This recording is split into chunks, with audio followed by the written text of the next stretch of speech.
Good evening, ladies and gentlemen, and welcome to the Ambassadorial Wing. And I am your host, the Ambassador.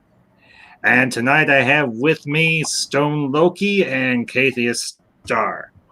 Hello, everybody. Yes, hail, and I want to thank all of you for being here tonight. I've got my wrench extraordinaire, my moderator, Shea Storm Dragon, in the chat. Make sure to keep all you hooligans in check. And we are going to have a good time tonight, y'all, because it's Friday night. It's time to party. That's right. It's Friday. There we go. There we go. Much better. Coffee, you can't stop laughing. Shit. And that's okay. Just another nerd. Greetings, sir. Good evening. Nerd, I sent you a link if you want to join in tonight. Classic Comics, welcome. Glad you are here. Shea, always my moderator supreme, the mother of moderators.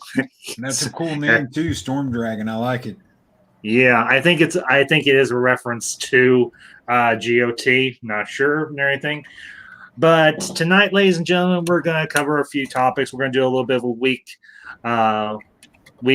events of the week wrap up, and then we're going to tackle it. We're going to discuss anything. If a favorite topic of mine, that's the horror movies of the 1980s, and in particular, the works of one Mr. John Carpenter, the master of horror himself. Well, one amongst many, but I consider him one of the best sci-fi / horror directors of the 1980s and into the 90s and even into the 2000s a little bit. But why don't we just go ahead and do some introductions? And as always, ladies first. Well, thank you. I think you mean me. I'm pretty sure you do anyway. I'm Kathius Star, and I got my fingers in a lot of different pies, and I love horror, but I will admit to loving more entertainment horror. I adore Puppet Master, and that wasn't done by Carpenter. And I do love Wes Craven stuff too. So, ooh, and we will probably do a little bit of Wes Craven because go ahead. Go ahead. No, it's fine. That was my intro. Okay. And with us this evening, we have the god of mischief himself, Mr. Stone Loki. How are you guys doing today? Yeah, man, I love horror. I'm surprised to find out that Kapia is a Full Moon Entertainment fan. I too love the old Puppet Master movies. I love the John Carpenter movies, and I think this is going to be a great show. It's going to be a great show. We got a lot to talk about. Yes, we do. And ladies and gentlemen, the ambassador has gone a little bit ambassadorial. I figured I would dress for this magnanimous occasion and take a page from the book of one Mr. Drunk 3PO. Oh, love the hat. I have had this hat for almost 20 years. Got it at an old department store that's no longer in business, sadly. And I figured I'm an ambassador. I might as well dress ambassadorally. So I will be on camera off and on throughout the night. Just for those of you in the chat, there is a bit of a delay with Kathia. She's got some storms rolling in. I think that's true with just about everybody in the country, and who knows, maybe around the world.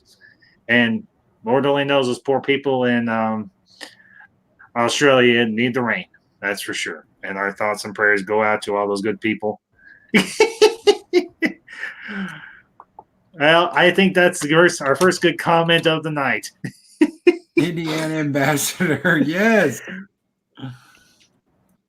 Although I don't have a doctorate. I will have a master's eventually, but I don't have a doctorate. Because that was Dr. You called him Dr. Jones. Dr. Jones. Yes. But we'll Stone, you want to make any type of introduction? You Oh, need a dude, sweater, I'm not a just whip. happy to be here, But that's man. just Okay. I'm happy to be here, and let's kick this off, man. I'm just here rocking it with all you guys. So let's kick it off. Hey, amen. Nerd, I don't have a whip. I have a very nice trench coat to go with this hat, but I don't have a whip. And I do have a leather jacket, but it's black leather, not brown leather like Indiana Jones.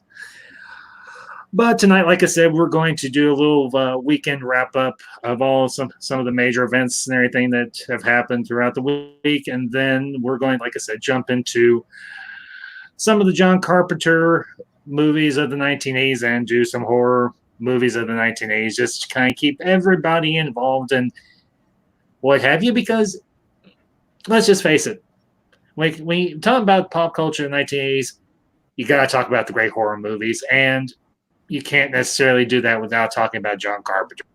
And that's my 2 cents on it. But Kate here froze. Uh-oh. Do I have my own rendition of Ryan Kimmel or Kimmel? Oh, poor Ryan Kimmel. He's never going to live that down. But yeah, we'll just kind of start off and everything, and you can't talk about this week without talking about one Mr. Ricky Gervais and his lambasting of Hollywood in general. So, what were y'all's thoughts on that? If y'all had a chance to watch it? Oh, Ricky's a hero, dude. Ricky's like my number one hero in Hollywood now. I think that's true of everyone. And I will say this: I know that the man is more liberal leaning, but he is at least more civilized in his liberalism than most in Hollywood, and I would say most in Washington, even though he's not a politician, he's strictly an entertainer. And I actually did a video earlier this week talking about that and talking about the New Mutants trailer.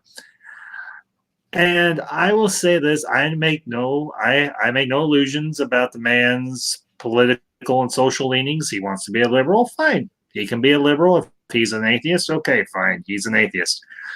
But I think, very honestly, what he said during his opening monologue Sunday night at the Golden Globes goes down with some of the more epic roasts that have come out, I would say, at least in the last 20 years, if not longer. I put him right up there with, like, I don't know if either one of you recall the old, you might have seen clips of them on YouTube or the old advertisements of the Dean Martin roasts and everything from way back in the day. Yeah. Or even the ones and everything that Comedy Central does now. But man, whew. That was some of the best 8 minutes ever put on video. Yeah, who the hell's watched the Golden Globes in the last 20 years? I haven't. I haven't seen the Golden Globes since I moved out of my parents' house.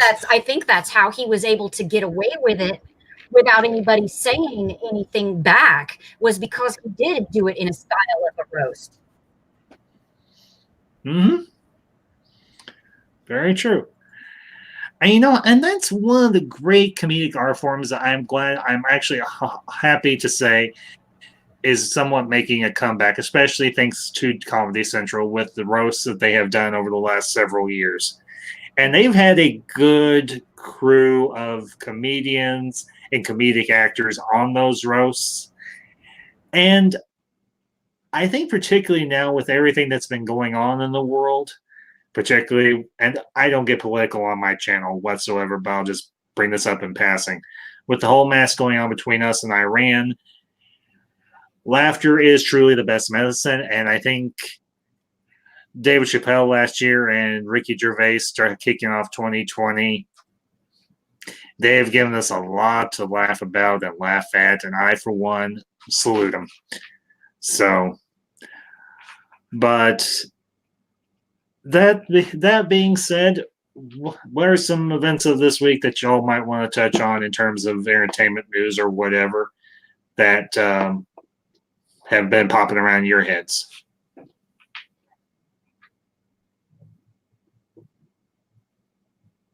Hello?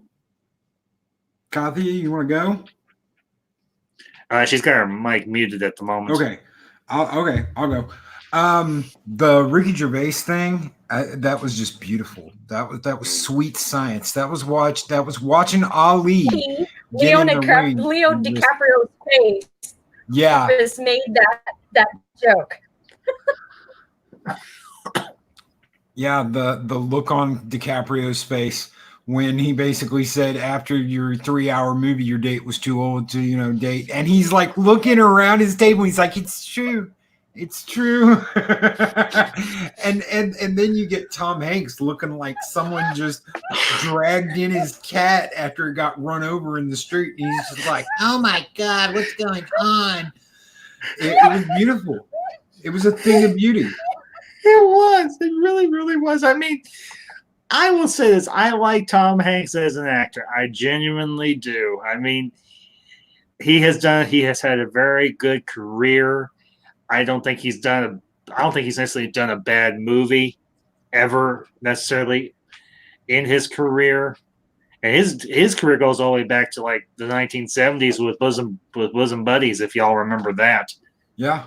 It was him and the other guy. I don't remember the name of the other guy, but they played cross-dressers who lived in a woman's apartment building and everything because they couldn't get an apartment anyplace else. And I, for one, was like, bravo. Truly, bravo.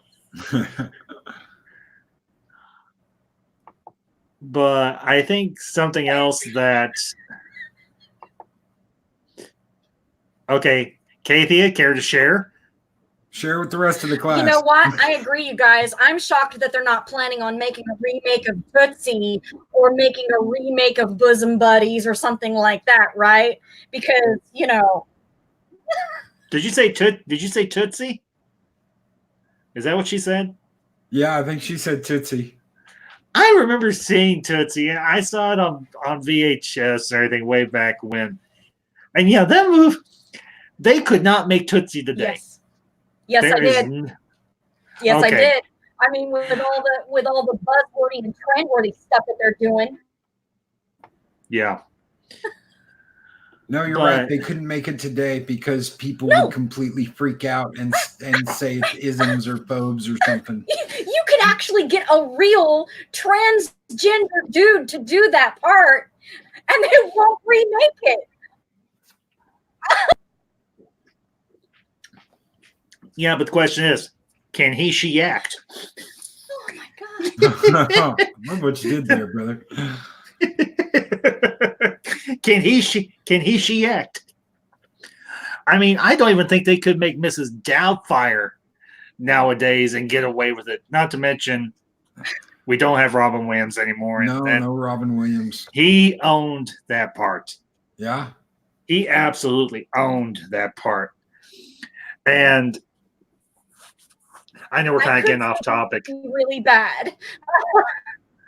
Kathia, my channel is not for children. I have made that very clear to YouTube and everybody else. So you go ahead and let it rip, my dear. Go ahead and let it rip.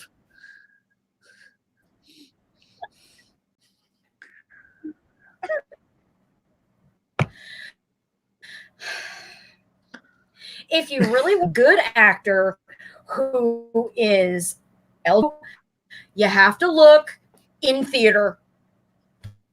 Yeah. I said it. She said it. She went there. You know what? Since you're on this topic, I'll bring it up. Birdcage, dude. I watched everything Robin Williams ever made. Birdcage. Birdcage. Can you imagine them trying to remake the Birdcage today? Okay. Funny story. I know we're way off topic, but you know what? This is what my live streams, this is what the Ambassadorial Wing is about. This is about talking about the stuff that makes us laugh and tickles us and just takes our mind off the craziness that is this world.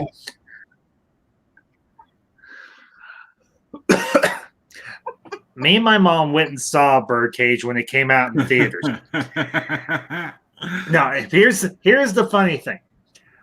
I was in my early teens or mid-teens or whatever whenever Birdcage came out. And I would sit a couple of rows down from my mom because what son wants to sit with their mom unless they're Norman Bates? Yeah. There, I went there on that one too. But I sat behind a couple of guys and I thought they smelled a little, and when I say smell, I thought that they smelled like they had on like really girly cologne or something. Mixed and with one guy baby oil. Here's the thing. The one guy had really kinky curly hair like he had a perm. We get up to the movie ends, everybody's getting up to leave. And I'm standing out in the lobby. My mom had to go use the restroom and everything before we left. And I realized who it was. It was a basketball coach for a university in the town where I live. And he's straight and he's married and he was there with his father or his father-in-law. So I was like, I thought it was a male gay couple. Oh, classic. Thank you. The name of the other actor from Bosom Buddies is Peter Scolari. Yeah. I was looking at the chat and I kept thinking Peter Scolari. Oh, Bosom Brothers. So, but yeah, Birdcage, they could not get away with making a movie like that nowadays. Nope. Or they would have to dial the wokeness up to like 11 or 12 to appease all the idiots. No, I loved his partner in that movie. Nathan Lane. Man, Nathan Lane nailed it. Oh my God! And the screaming oh man, he's chewing gum. He's chewing gum while I sing. He can't do that while I sing. And the guy is like, what am I supposed to do? Just stand here like some object? And he's like, no, you do an eclectic celebration of dance. You do Massa Graham, or Twyla, or Michael Kidd, or Madonna. John. Yeah. Who? Say that one more time, Kathy. I didn't catch it.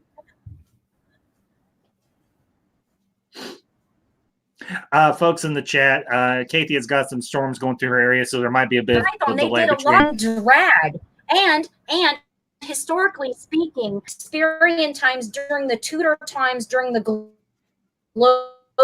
illegal for stage. They weren't allowed. Women were only allowed to be in production of theater. They did writing, but they weren't allowed to actually be on stage. So if there was a woman in a play, it was actually portrayed as a man drag.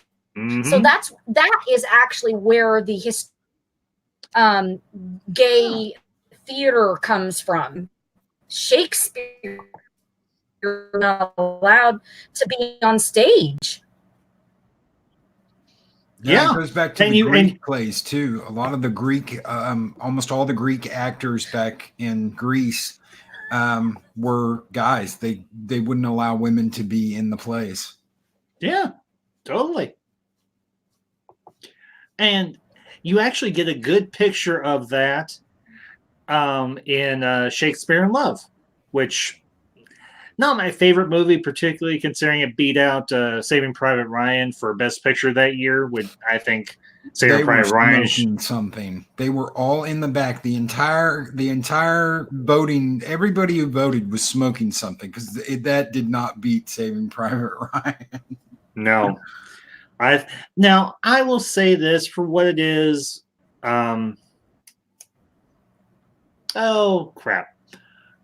Shakespeare in Love. It's an okay movie. It's got some good people in it and everything, and the story is relatively interesting. It's I guess what you call, no offense intended, Kathia, it's a chick flick, but it's a fairly entertaining. It's a funny one. It's a period piece, and it was okay. for what it was. But honestly, I think Saving Private Ryan, in a lot of ways, was superior. Not to mention, I think the story was much more hard hitting and what have you. Now, it's not completely historically accurate and everything because there was no mission per se like that during World War II. But I think classic is talking about Peter Scolari. So, and Nerd, I don't know if you caught me saying this. I did send you a link to the stream if you want to join. If you're just wanting to lurk tonight, that's fine. Just want to let you know it's there if you want to use it. But Nerd said, oh, wrong one. There we go. Can we talk about good old fashioned, like the good, Yes, good old fashioned monster movies? Yeah, I think honestly we've hit upon the major event of the week, and that was Ricky Gervais. So we can go ahead and jump into the next topic. We can start talking about horror movies. And Kathy, I can tell you're just chomping at the bit. So why don't you kick off the discussion? Well, I love old cheese. Okay, I adore them, and if you can see the zipper, it's even better. I love those old monster movies, and I love the black and whites too. And even though it's not exactly what I would call a horror movie, I really did appreciate. I kind of put Young Frankenstein in there too. I love Gene Wilder, but my favorite 80's.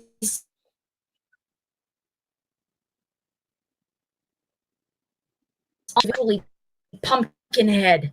With all this woke stuff going on, I'm wondering if it's correct to even think about remaking that one because of Pump was backwoods, old-fashioned voodoo brought that monster to life.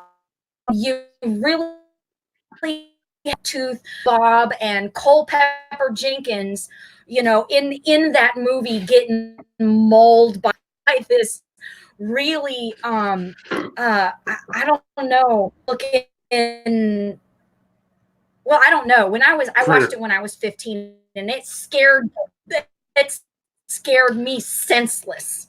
But to this day. Well, the only thing I know about Pumpkinhead besides the monster is the fact that Lance Henriksen is in those movies, or at least the first one. And we all know what Lance Henriksen is connected to. Terminator and Aliens. He was in Terminator as well, the first one. Yeah, he was the cop. He was one of the cops. he was one of the lieutenants there in the station with Paul Winfield's character. But yeah, I would have to. The design of the head was a little alien-like. When you go back and look at it, it was alien-like.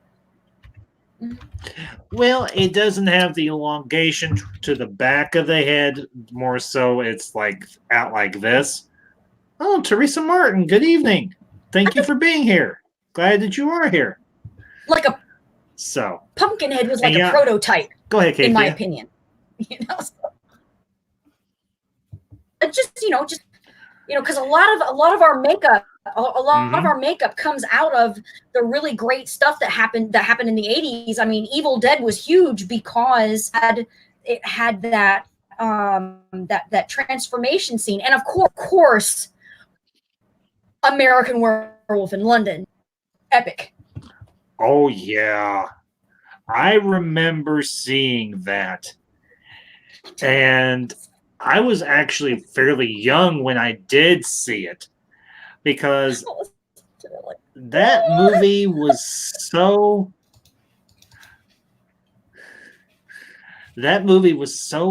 dang gory and everything. Not to mention you had one particular scene, I remember, I think it was a TV edit I saw of it because they had to blur out the one part where the guy that's a werewolf and his friend that's the ghost or whatever, they're actually in an adult movie theater.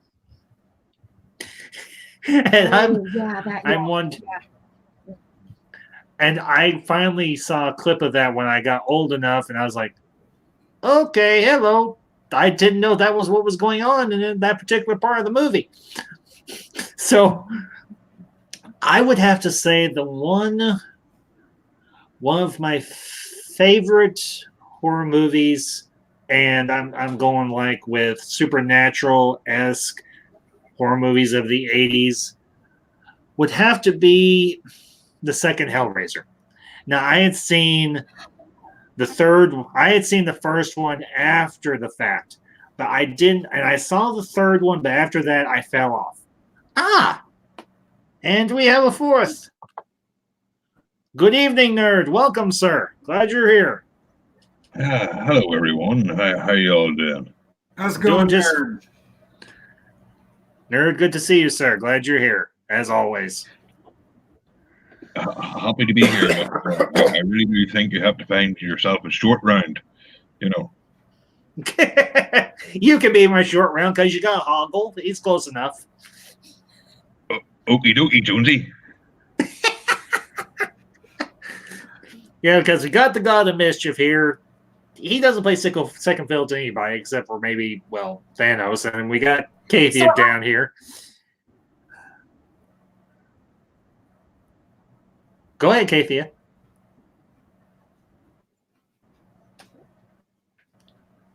Hello, Hogwart. Hogwarts. Well, It's I was Hoggle. wondering, so because you brought up the Hellraiser, and that reminded me of Mhm. something that I had mentioned in a live stream chat. I know. In a live stream chat when we were talking about the rise of Skywalker, because the thing that's attached to is the same device that I know Hellraiser 3. No, it's two. into It's the two. labyrinth. It's number They're 2. on that crane thing, and he's moved around the labyrinth on it. And Palpatine, so when I saw Palpatine, I didn't even think. It just said, out of my mouth went, "What? This is Hellraiser now?" Movie. I realized it until it had already popped out of my mouth, and I went, "Oh shit! I got to bring that up to somebody." So You're not, Kathy, you're not wrong. was that too Everything, excited? and I don't want to go on Did a you even big hear all that? I'm sorry. No, you're good. No, you're good. You're good. And I don't want to go on a big tangent, but let's just say it for what it is. J.J. Abrams, all he knows how to do is copy and paste there in the discussion. Back on topic. Nerd and everything, what about you? What are some favorite 1980s horror movies that you liked? I would say the classic Fog, if you remember it, with Jamie Lee Curtis. Perfect. Because we were actually going to talk. We were going to talk about John Carpenter movies for a little bit tonight too. So that actually, The Fog is honestly one of my all-time. Doesn't matter what decade, all-time favorite horror / suspense movies, and I have watched that thing. I don't know how many times. I went and saw the remake that they did with Tom Welling. I think it was from Smallville. I wouldn't go that far. That's your position, nerd. That's completely cool. For me, honestly, the original is far superior, even though the special effects aren't the greatest. But I will say this: they had a lot of imagination with those special effects that they used for the original, and not to mention the music. Because John Carpenter did all his own music. And everybody's muted except me, but that's okay because everybody will pop in when they're ready. The music for The Fog, I think, is some of the best horror movie music ever done, period. And John Carpenter, I will say it, he is a great cinematic composer and everything when it comes to music. But I would say this is that when you look at CGI, you know it's CGI, you know it's not real, so you're not scared. Where when you're, especially when you're younger, you know, those were Hmm. people in suits and plastic and rubber, and you knew Hmm. you could reach out and touch them. And I Hmm. think that's better for horror to have a real, even if it's a B movie and it's just a rubber suit, it's better to have that than a Hmm. CGI that the people will know isn't real. Hmm. Absolutely. Stone, what about you? What are your thoughts? Dude, what you were talking about how Carpenter had his own style of music. You could sit Hmm. me in a room and play the beginning of a Carpenter movie, and I will tell you exactly what it is. Those are Oh some of yeah. the most iconic soundtracks from the 80's and the 90's. You put on The Thing, you put on Escape from New York, I'll tell you exactly what it is, dude. And he had his own style. And you want to talk Hmm. about like Ryan Johnson, he wanted to subvert people's expectations. Let me tell you something. When The Thing came out, he truly subverted expectations because he didn't make a remakes per se. He made what happened after, and he didn't tell anybody he was making what happened after. So it's like, well, you know this story back from the 50's. You know this black and white movie. You might have read Who Goes There. But guess what, folks? We're going to give you what happened after that and not even tell you until you get in the theater and start watching and figure it out for yourself. Hmm. And I will say this for The Thing. I have, again, I love when it comes to horror, John Carpenter is one of my go-to people. And even though The Thing is not completely horror, it is partially science fiction. And it's also another subcategory of horror called body horror. It is so masterfully done. And I was just the first I remember the original black and white thing with James Arness as the creature and everything. And I remember watching it on TV when I was a kid, and I was thoroughly entertained. I loved it. It was fun.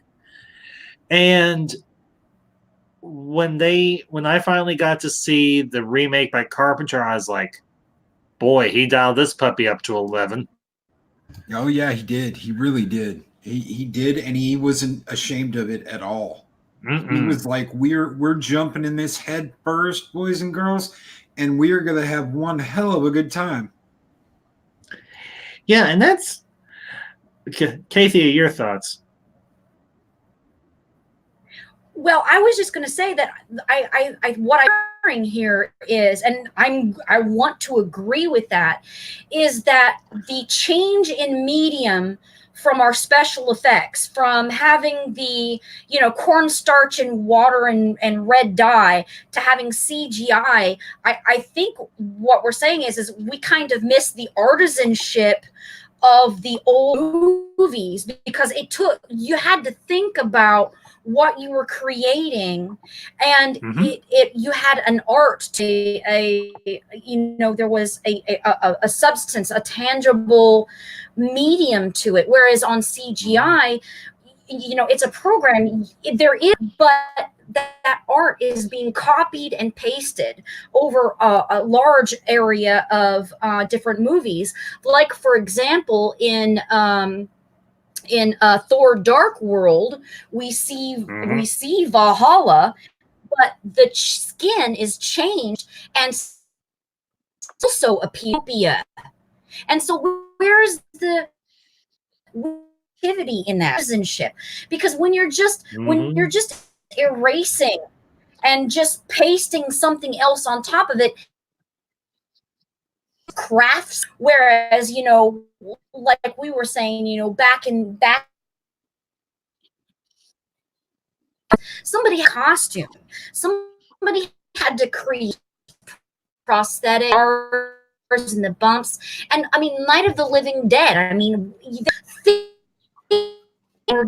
did it wasn't just copied and pasted from someplace else, and so we're missing that bit. in our entertainment that we've grown to love. Well said. Yeah, indeed.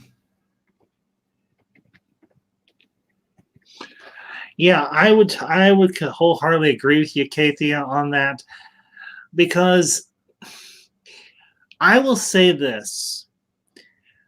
Comparing thank you, Adega. Appreciate it. As I told everybody earlier, I call myself the ambassador, but I don't necessarily dress like one. So thought I'd change things up a little bit. Borrow a little bit of a page from Drunk 3PO's book. I will say this. I do appreciate what can be done with CGI, anything in terms of advancement in technology and so on. But at the same time, I much more respect the practical effects and the practical makeups. And if you think about, well, just for instance, kind of getting into your wheelhouse, Kathia, with the Puppet Master movies and even the Hellraiser movies, those movies took a lot of time and a lot of effort and a lot of work to carry off or to make work, because you had to use stop motion, you had to use miniatures, you had to use matte paintings and all this other stuff, and it's easy for someone, okay, it's not easy, but it doesn't take as much talent per se to write code and do computer generated graphics. Not that I'm by any means throwing shade at people that do CGI graphics. They are talented people. I highly respect them, absolutely. But for the people that work in practical effects, I take my hat off to them. And I do it gladly, because those people have carried on a tradition that goes all the way back to Lon Chaney Sr., Lon Chaney Jr., Boris Karloff, and all the people that worked at Universal Studios and all the other studios that did all of these classic horror movies that have enriched the cinema throughout it really goes all the the way decades. back to Nosferatu, back in the indie silent film. But the makeup for the Nosferatu and was it was great. It was a masterpiece. Yeah, well, and that's kind of why I brought up Lon Chaney Sr., because he was one of the very earliest actors, because his movies were silent. Anything, if you think about Hunchback of Notre Dame, and all right, nerd, I heard that. Ever seen some of Alfred Hitchcock's early have you ever seen Ames? I have not seen any of his silent films. I wasn't even aware that he did silent films until you just brought it up, to be perfectly honest. I have a whole box set of old Alfred Hitchcock silent black and white films, and I've watched. They're pretty. You can actually see his development towards the Vertigo. One with Norman Bates. What's that one? Well, that's Jamie. So, just sorry. Yeah. No. Kathy, you're fine. Just a couple people that popped in. Adega Outlaw, good evening, sir. Adega, check your inbox if you're able to come on. I know you've got another stream you're doing, but if you want to pop in for a few minutes, you can. And the CJH, good evening to you, sir. Good to see you as always. Something out real quick.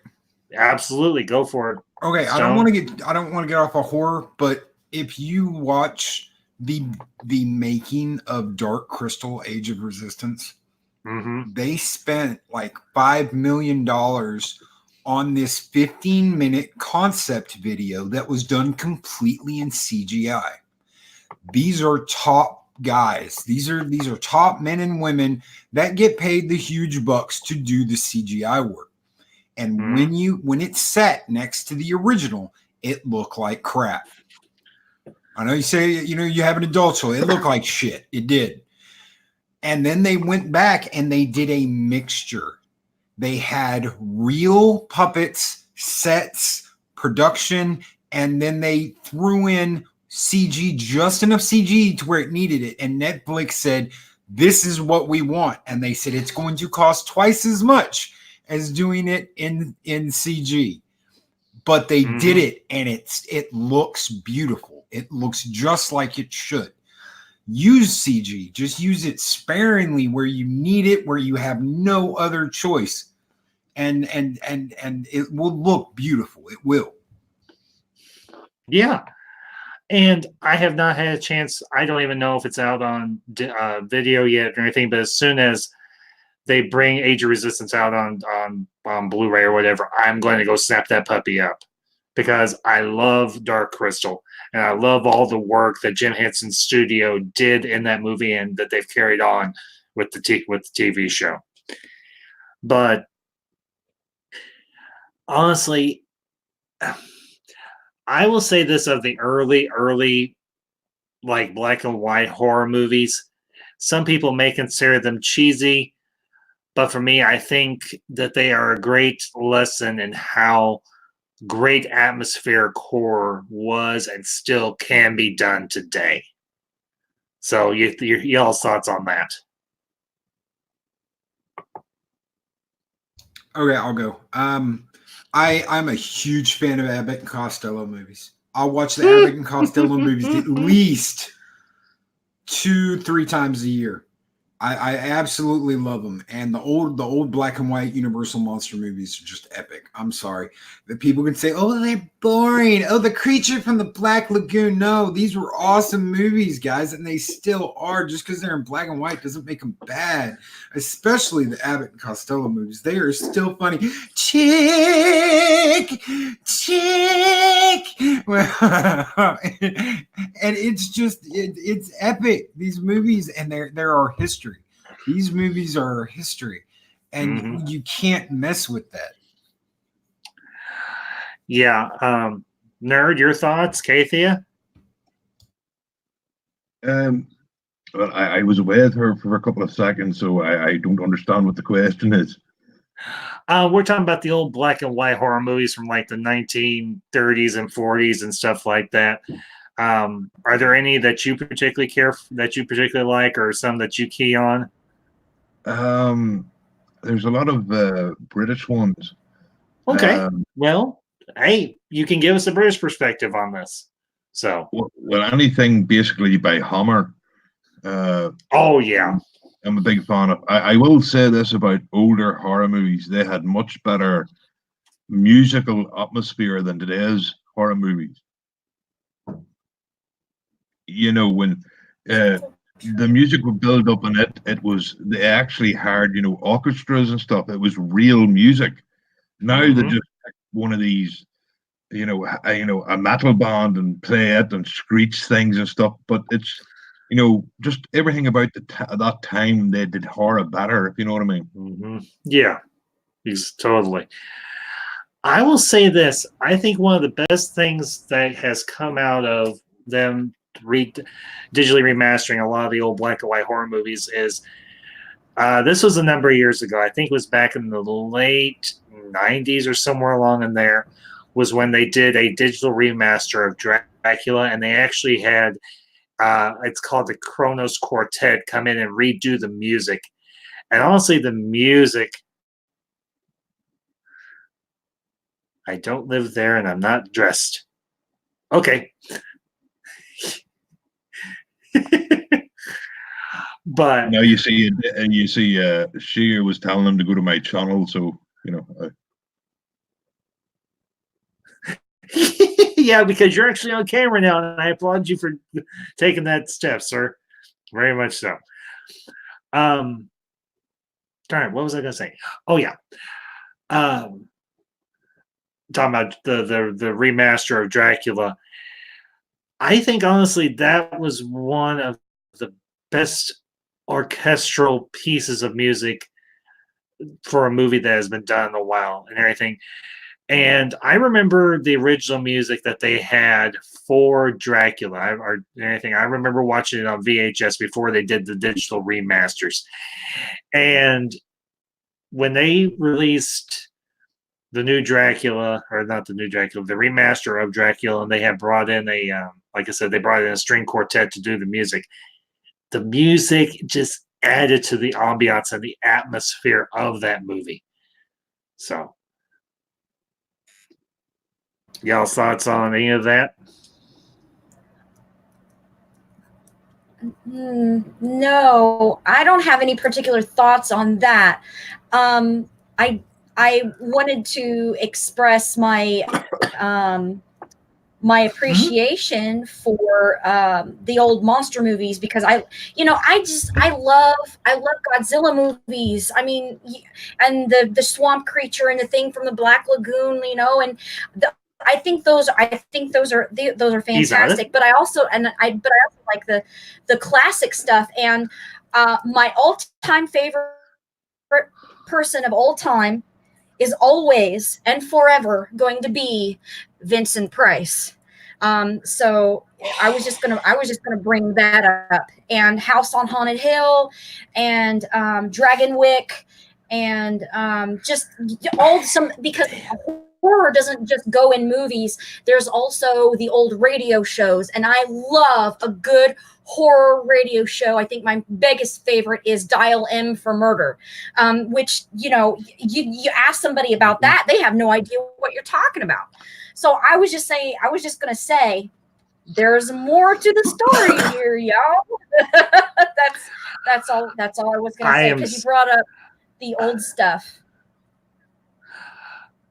And I know we're going way outside of the topic, but honestly, I think horror of any decade is a great topic to talk about. Vincent Price is I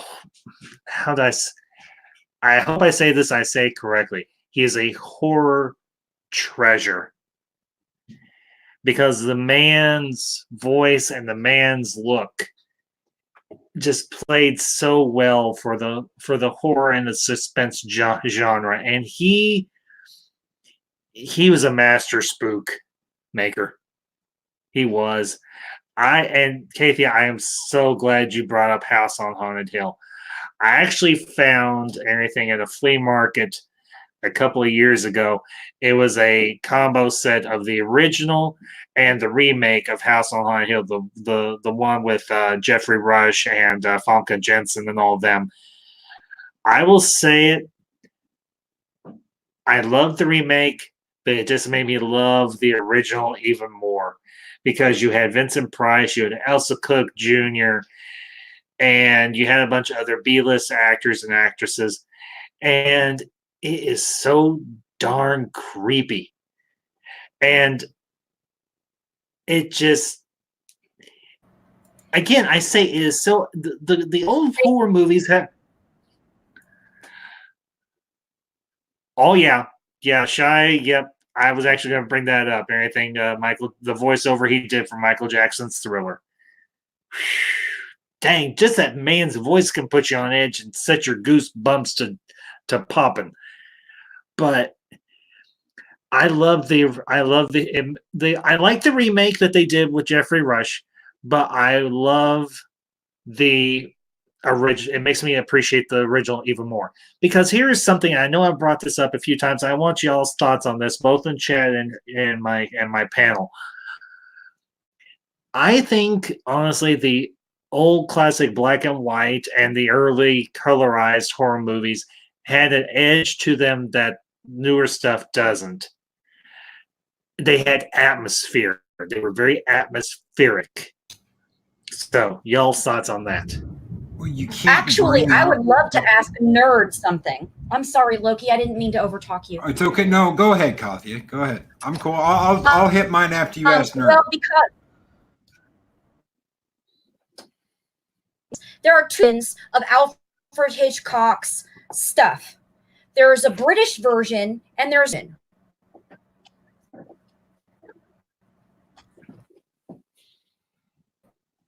Okay. Well, I wanted to Oh, know I because figured you. answer question. My point behind that was upon director or which person you're talking about, and sometimes you have to discuss which country is it coming from, which version are you going to discuss. So I don't think that there's a real definitive answer to the ambassador's question. Well, and I wasn't necessarily looking for a definitive answer. I was just wanting y'all's thoughts on it and everything, just kind of overarching, more so than anything. I would say that I'm not all that familiar with his work. I saw most of his movies, but probably not more than once. You know, it wasn't a. I didn't grow up in that time, so I didn't grow up with them movies, if you know what I mean. So I couldn't really make a decision on it until I watched those movies again, so I could make up my mind. So, but I have to say, since British horror is best in that time, we'll go with British.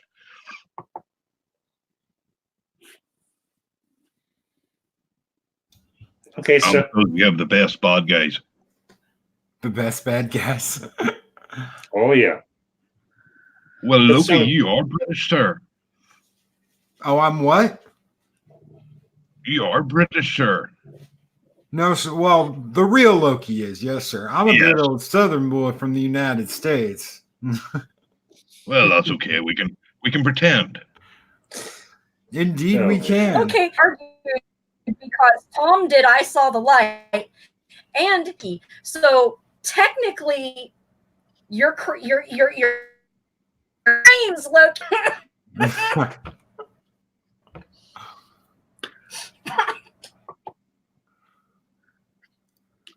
And Jeff B brings Stone. Go ahead and make your point. Then we'll hit on Jeff. All I was going to say is that if you want to talk about atmosphere in the old black and white movies, especially with the slasher horror genre, you cannot skip bringing up Psycho. You're talking about a movie that people were running out of vomiting because they thought that it was a real snuff film. They thought this really happened. It was getting banned at theaters. People weren't wanting to show it. And the music, the atmosphere, and the talent that put all that together, people are still echoing that today. That's how badass that was. That's how groundbreaking it was. That people are still trying to echo that movie today. That's all I was going to say. Hey, every piece of opinion and input is welcome here, always. Jeff B brings up a very good point, and I think it's one that warrants a few minutes of discussion. Horror is always best left to the imagination. I think, Jeff, if I'm interpreting your comment correctly, it's what you do not see that frightens you, or what you think you see that frightens you. So, y'all's thoughts on that? I would definitely agree with that. I'd agree with that 100%. One year, I think I was like 7 years old. I got stowed in a basement for Christmas. I got stowed in my grandmother's basement. And right before we left, I got to see Aliens for the first time. So guess what I saw? I saw little spider monkeys and aliens in every shadow in that basement every time I went to sleep.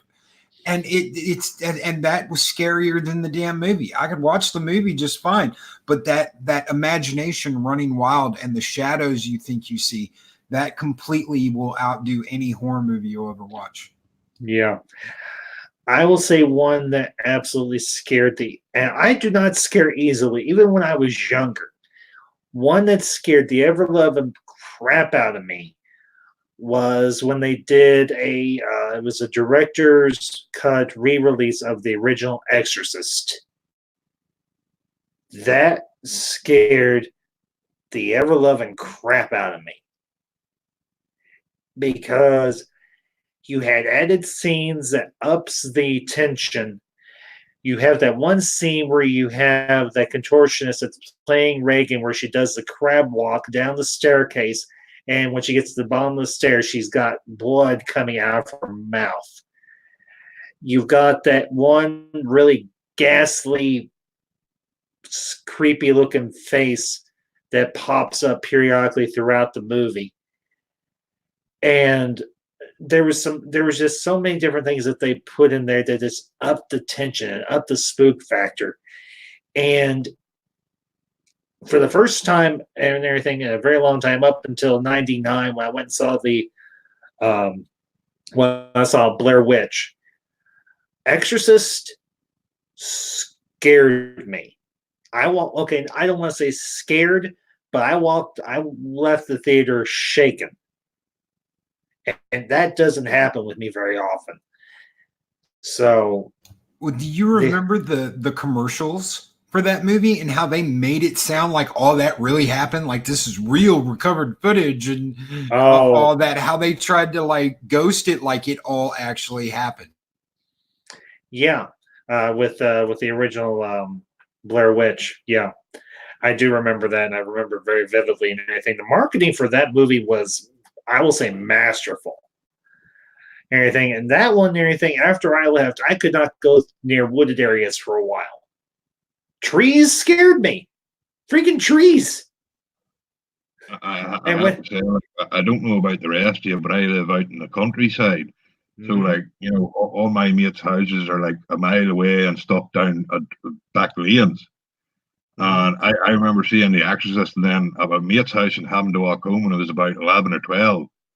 And you talk about walking home down a back lane, like, you know, it was a very quick walk home, I'll tell you that much for nothing.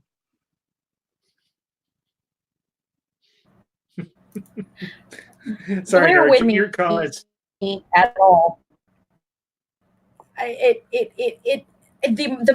advertising, the marketing list, but you know, I'm Wiccan. I'm paid during the movie. I know what that means, and the little stone, you know, circles of rocks, and I'm looking, going, okay, what other thing is? It was just this for again. And that's somebody to be rich. So sitting there like this, what's going on? And I couldn't figure out. So by the end of it, I thought it sucked. I wanted my money back because, again, from a whole different perspective, from a witch's perspective, that was a terrible movie. And I can understand your point of view, Kathia, because honestly, there were some movies that just did not spook me all that much, truth be told. I laughed at more so than anything. And one that I actually started to laugh at more so than others and everything was actually the Freddy movies, the Nightmare on Elm Street. After a while, he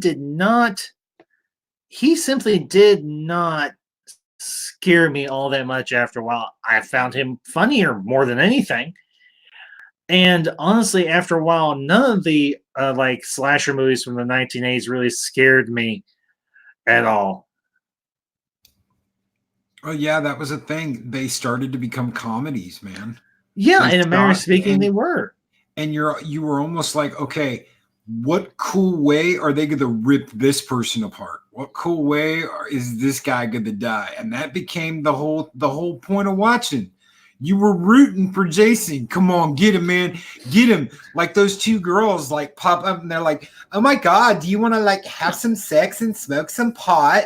That was Jason. Like, that was actually Jason X. And he's beating the crap out of him. That was actually Jason X. Yeah. Yeah. And it's just it became comedy. It became, we're the fans in the Coliseum holding our thumbs down, saying death, death, death, death. Yeah. But totally. Yes, it became like style, you know. What I really loved about the Bride of Chucky, okay, and also the Freddy movies, it's 1,000 ways to die. And the Bride of Chucky, she looks at him and she says, "Look, you're being boring. I don't want. Why don't you a little bit better?" And then the nails and the glue. I thought that was brilliant. I thought that was amazing, and I fell in love with the Bride of Chucky. I didn't care for the Chucky movies. I did. They didn't make me laugh, and they didn't even really scare me. They were just kind of meh I have to more than say, anything. sorry. No, To go go on ahead. to Kathy's point there about the Blair Witch the Blair Witch Project, even, right? I honestly, if I had been one of them lads, I would have drowned that girl because she was seriously annoying. I mean, like, you couldn't go into the woods with someone like that. I'm just saying, she, they should have just, done away with her and went home. But that's just my own opinion. Mm-hmm. No, I completely agree with you, dude. I completely agree. Where's the map? No, they should have left her ass out there and just gone home. Yeah, I'm filming because it's all I have. Ugh.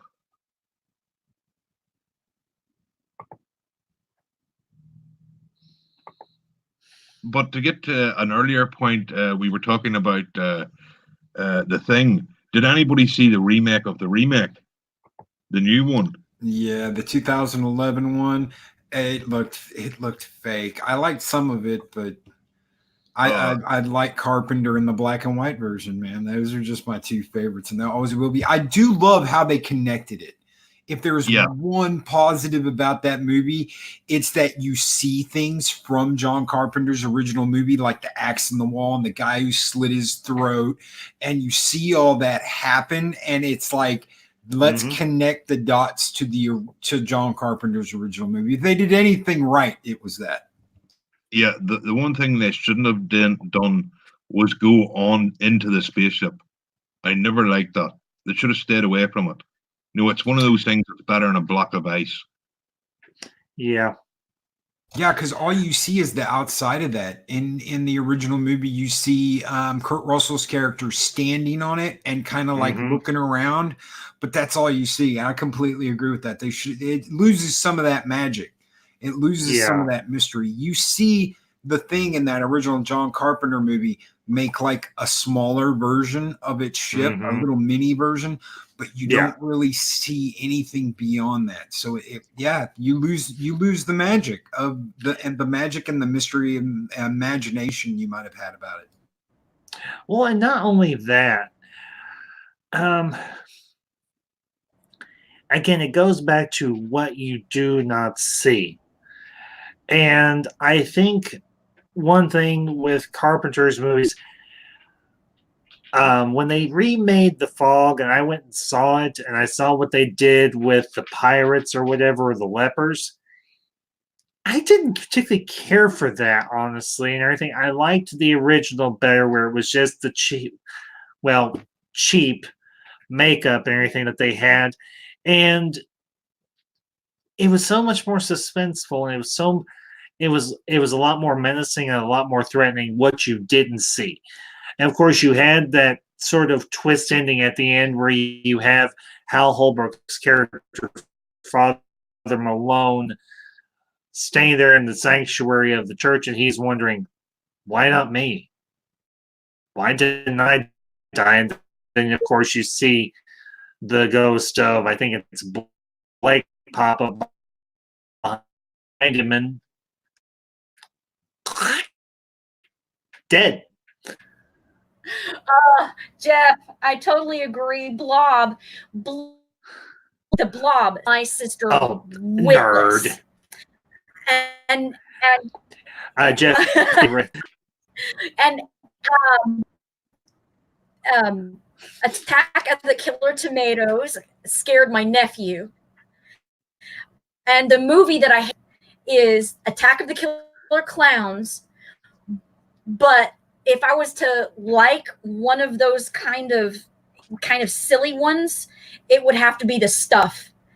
because like the first few minutes of the movie, you've got this white ooze coming from the ground, and somebody says, "Oh," and then somebody bends down, puts their finger in it, and sticks it in his mouth and says, "I don't know, but it tastes good." Who did what the?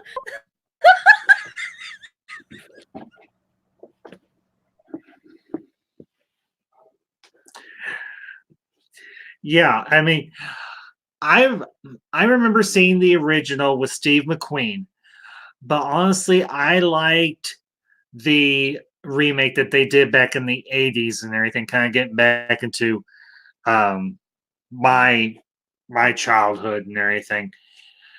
I honestly thought the one that they did back in the 80s was actually gorier and actually upped the yuck factor a great deal.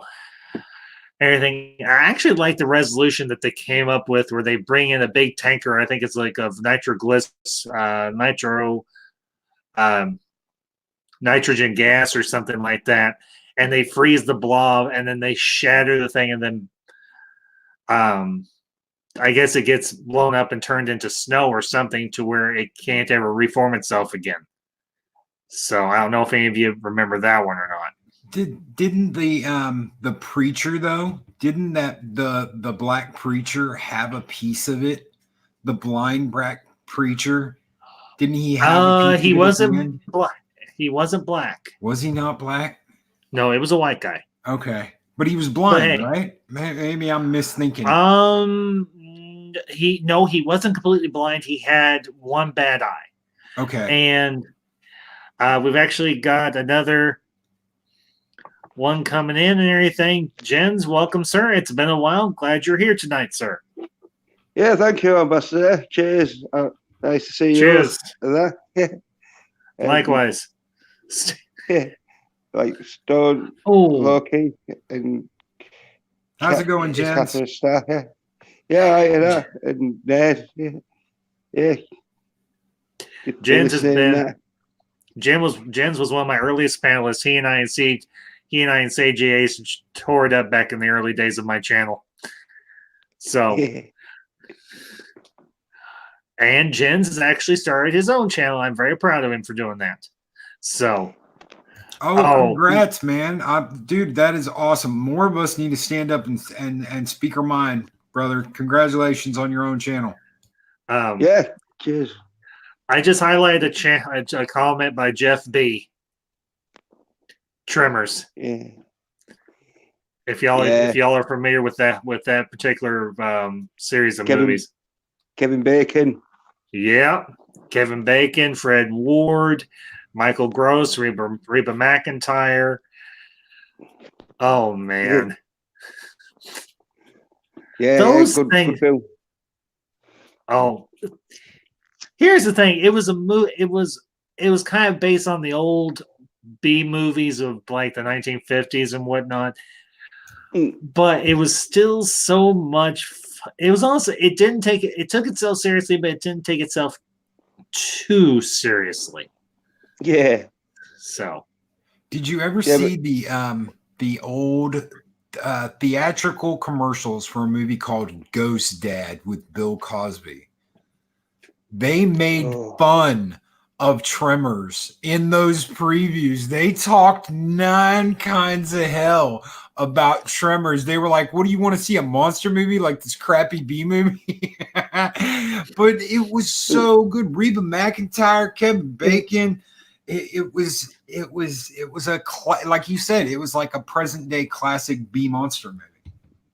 Yeah, they had like a pretty good sort of like monster sort of thing, because like they did have the event, but most of it was just them sat on like a roof on it, sort of like just looking down sort of thing, where it was more suspense, like Jaws, where most of it was the suspense, wasn't it?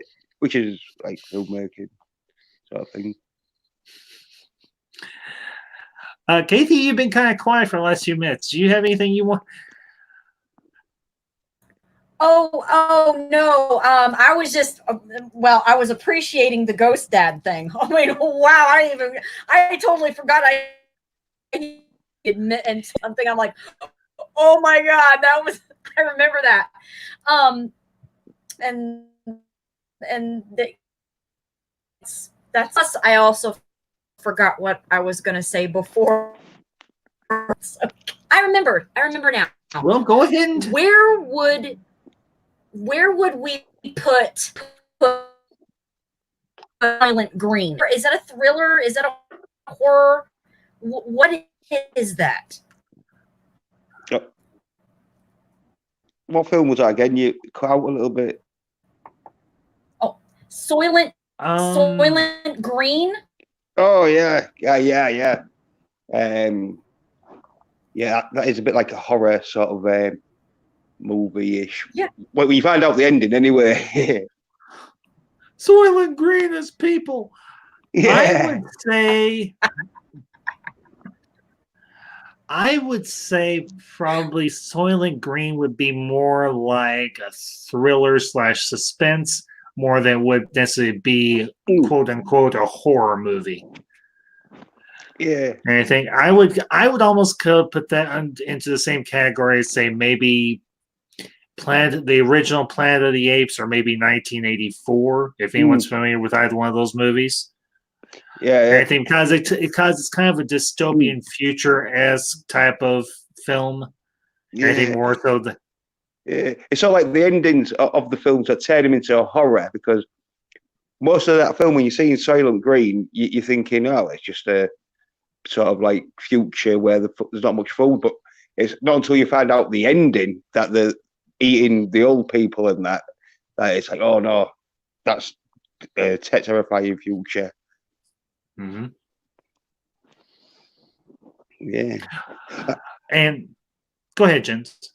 Oh, I was going to say, talking about tremors and that, sort of like horror, sort of comedy, sort of, it was a Maximum Overdrive. If you remember that with the machines come to life.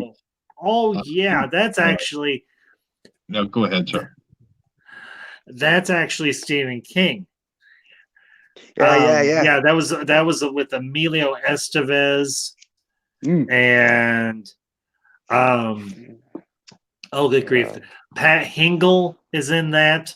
Pat Hingle the connection to him is he was Commissioner Gordon in the Batman movies or anything, directed by Tim Burton and Joel Schumacher. Yeah, and everything.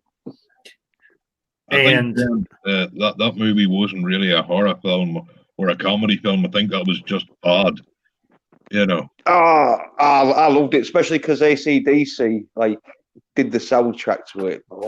They don't know. I thought it did do because they say it was Stephen King, so it'd been that like Christine sort of feel to it, but with a big truck with the Green Goblin, because that was a good sort of thingy of the film where you saw the Green Goblin sort of face, like just doing like 80 or 90. Wasn't it considered a horror just because it came out of, because Stephen King's supposed to be the king of horror. Yeah. Everything that does is automatically a horror thriller. Yeah, I would. Go ahead, Jens. Oh, I thought they did spruce it up a bit for the film because it was sort of like actiony in that sort of where there was like loads of like stuff getting smashed up by the truck and that. Mm-hmm. It made you look at things differently too, because as a kid seeing that movie, I was scared shitless of lawnmowers after that. When that lawnmower's going after that paper boy, dude, that scared the shit out of me. The Coke machine shooting Cokes at people makes you look at everyday objects differently. There was another on the lawnmower. You know, I was sort of hoping the lawnmower, would get the kid, but then, that's just me. He was hoping the lawnmower would get the kid out. Yeah. Little bastard. I will say this, and there's actually there's like a deleted frame of footage and everything from Maximum Overdrive, and I heard about this. Y'all may have heard this too. the part where they are at the baseball field and everything, it's all the kids and they're starting to scatter, and you have the steamroller actually run over one of the kids, and there's like a half second of footage or of a film and everything where you start to see the kid's head explode. There is there's an unedited version of that scene where you see the kid's head completely explode. Yeah, yeah. The kid's head was like special effects. Yeah, it wasn't like a normal kid. I think Kathy's face says it all because. No, I'd say if you I want do to. I do have blood, but I suspect it's not as large as others. No, go ahead, Kathia, please. This share with the class. Well, this is my opinion. Well-placed gore is excellent, but gore for the sake of gore is not something that I like, which is probably why I don't watch a lot of Mike Myers or Jason movies. I just don't like them. I appreciate the Freddy movies because he plays with his food. I like to see the monsters play with their food. Eating just gives me a sense of, I just feel good about it.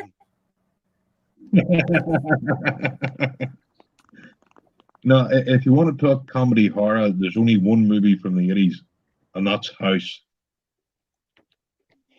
I was going to say. You're so right. That is an amazing movie.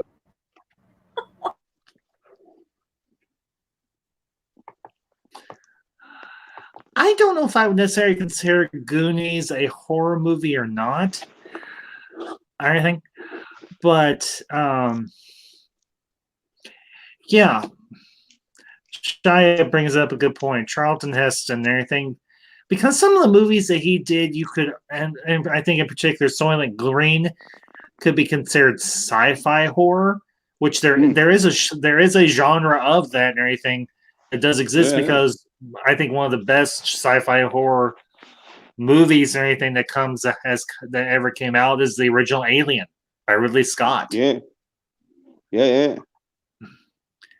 But kind of getting a little bit into Kathy's wheelhouse or anything, the more macabre. Just a dystopian thing. I mean, because if you think about it, dystopian's movie has anchor in horror, but it's coming from a different place. So if we were to put a little bit of separation, I guess it would have separately into that dystopian, which does sci-fi. Yeah, absolutely. Because I think. Go ahead. That Tom Cruise movie. What was that one again? Where they got the three people that can tell the future. Minority Report. Yeah, Minority Report. That was sort of like one where you're like thinking, if the future is like that in AI, with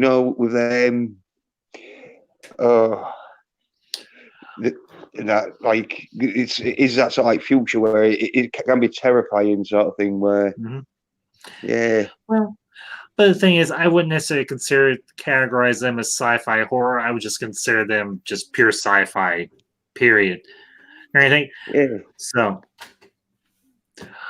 but I will say, I have one funny story about Alien and everything I remember from when I was a kid.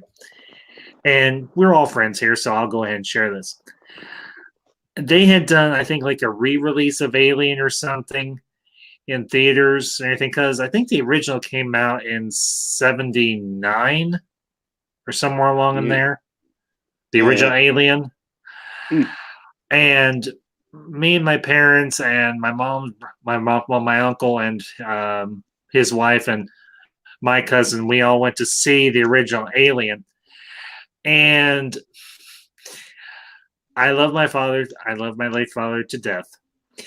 He actually, he popped up out of his seat and screamed, as my mom and my grandmother described it, like a girl, and walked out of the theater when the facehugger actually attaches itself to John Hurt's face while they're there on the planet. And I watched that scene. I watched Alien several years later when I was older and everything, and I'm sitting there thinking, I can understand why my father would be freaked out by this, because that is actually a very horrific kind of scene, truth be told. Yeah.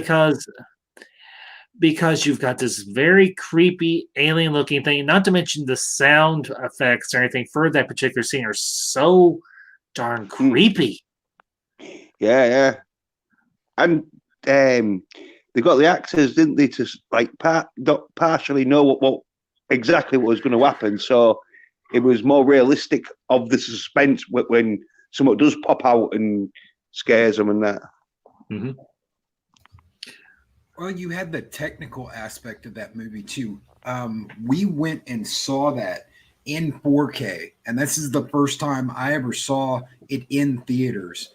And the buttons, the ship, the corridors, the grime, everything looks authentic and looks like they are there and this is all happening. And you hear about like some of the actors almost died when they were in the suits because of the CO2 getting pumped through the suits in that storm where they're walking to the alien ship. All of that was handmade, handcrafted by artists that loved their craft, and it shows. It's part of what makes that movie a long-lasting classic that'll live on for the next 100 years.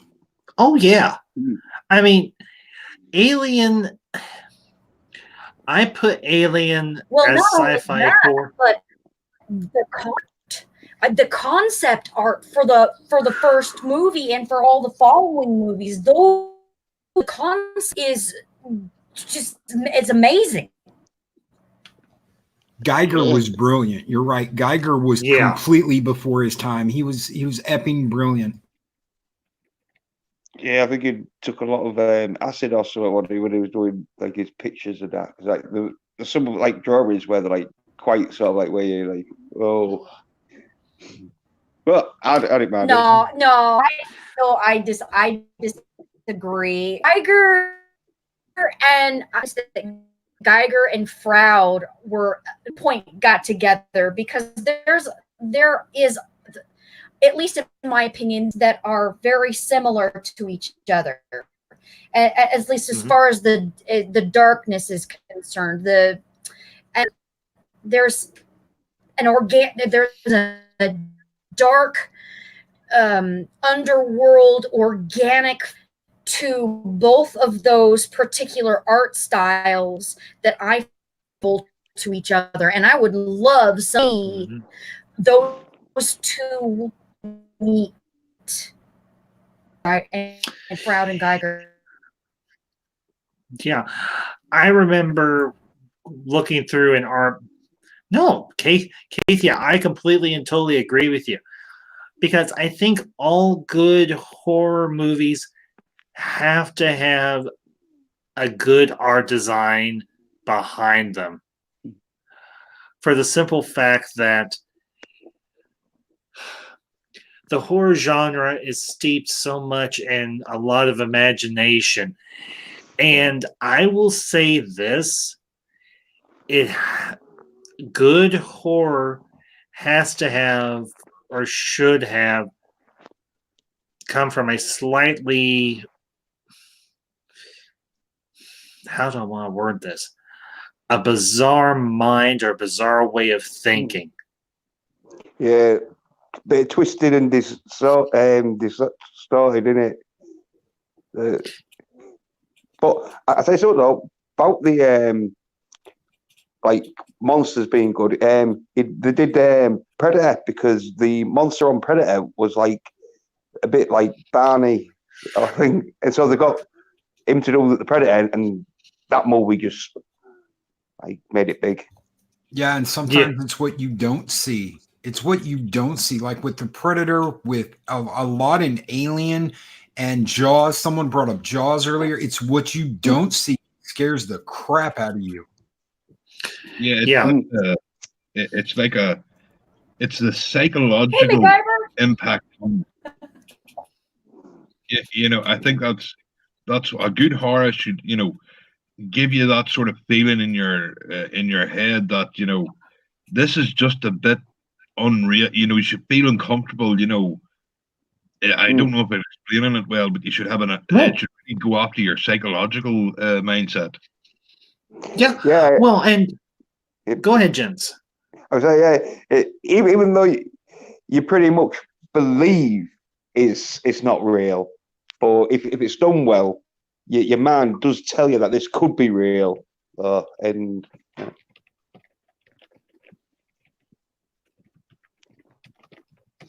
well, and the one thing about good horror is it is always going to hit you psychologically more than it is going to hit you with the gross out factor. Now, the gore and the gross out factor does feed into that psychological uneasiness.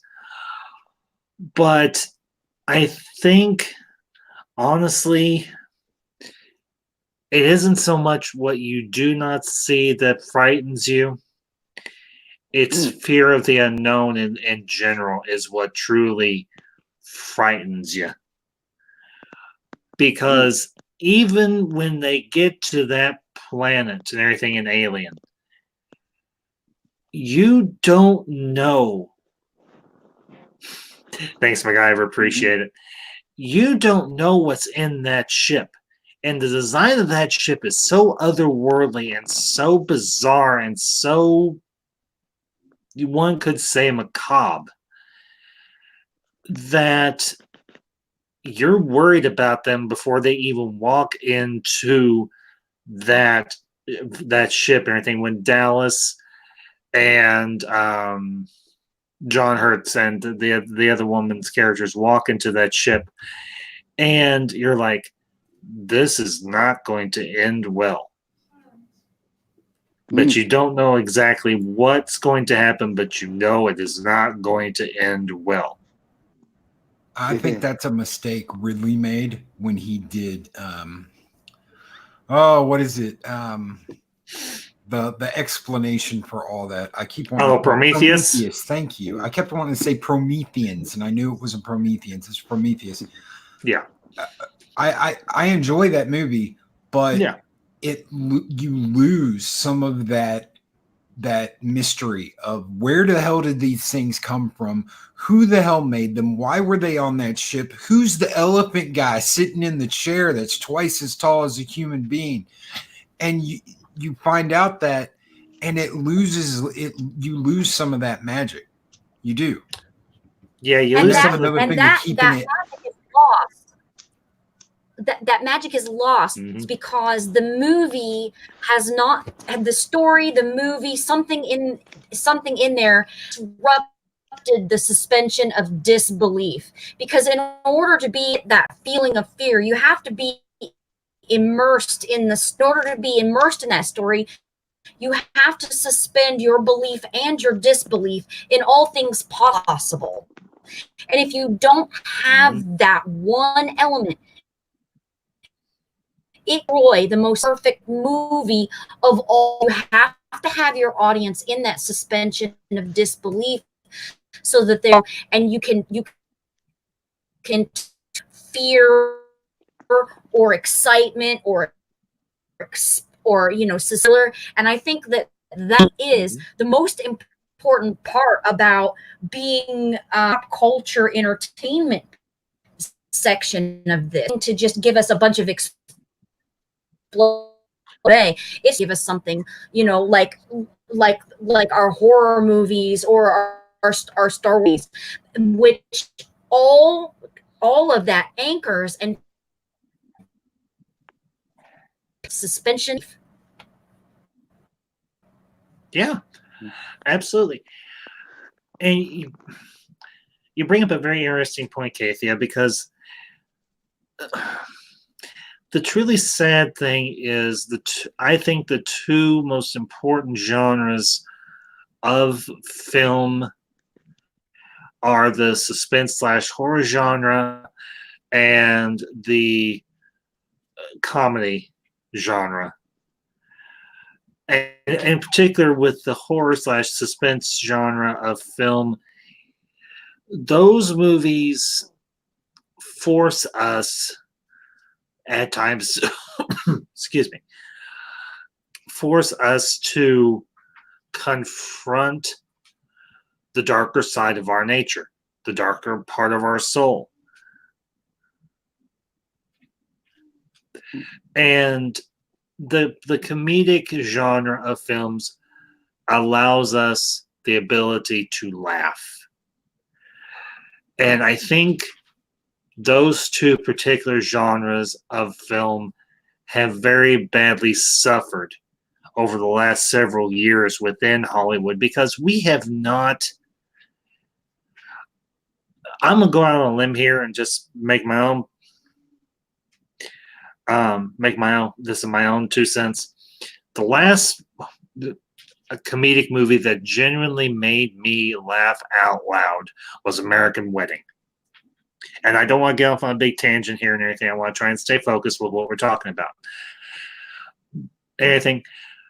And the one horror movie of recent years that made me genuinely frightened, and this is not even a pure horror movie, it's a sci-fi horror film, and it's not even necessarily a good one, was Event Horizon with Lawrence Fishburne and Sam Neill.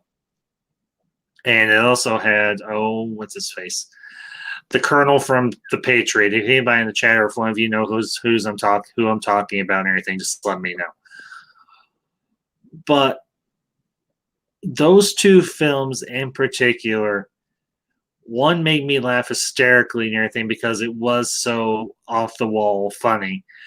But at the same time, with Event Horizon, it dealt with this idea of us actually figuring out a way of faster than light travel. But unfortunately, we didn't discover faster than light travel.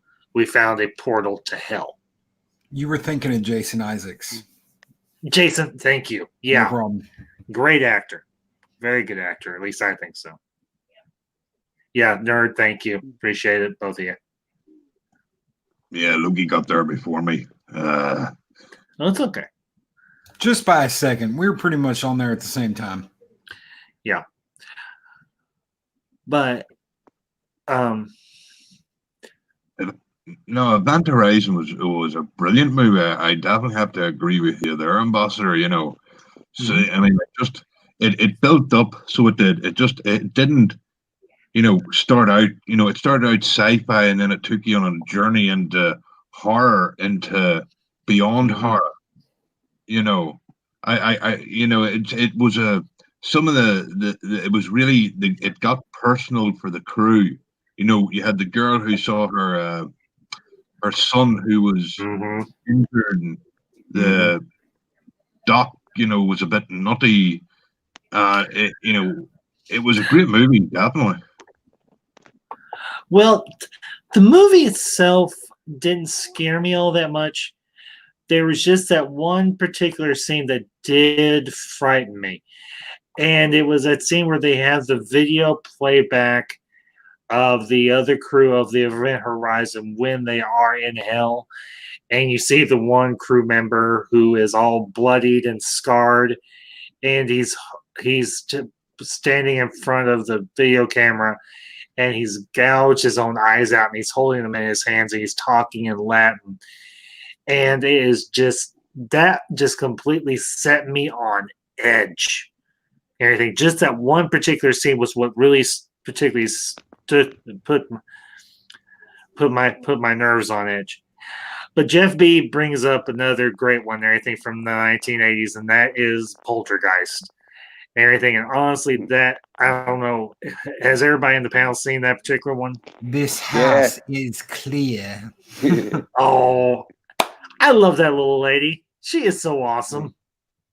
Yeah, because like in Poltergeist, there's that scene where one of them's looking in the mirror, who's like coming, and then like that's picking at like a spot, and then in the end he's just like crawling out his face off and like that. But like, oh, yeah, that's.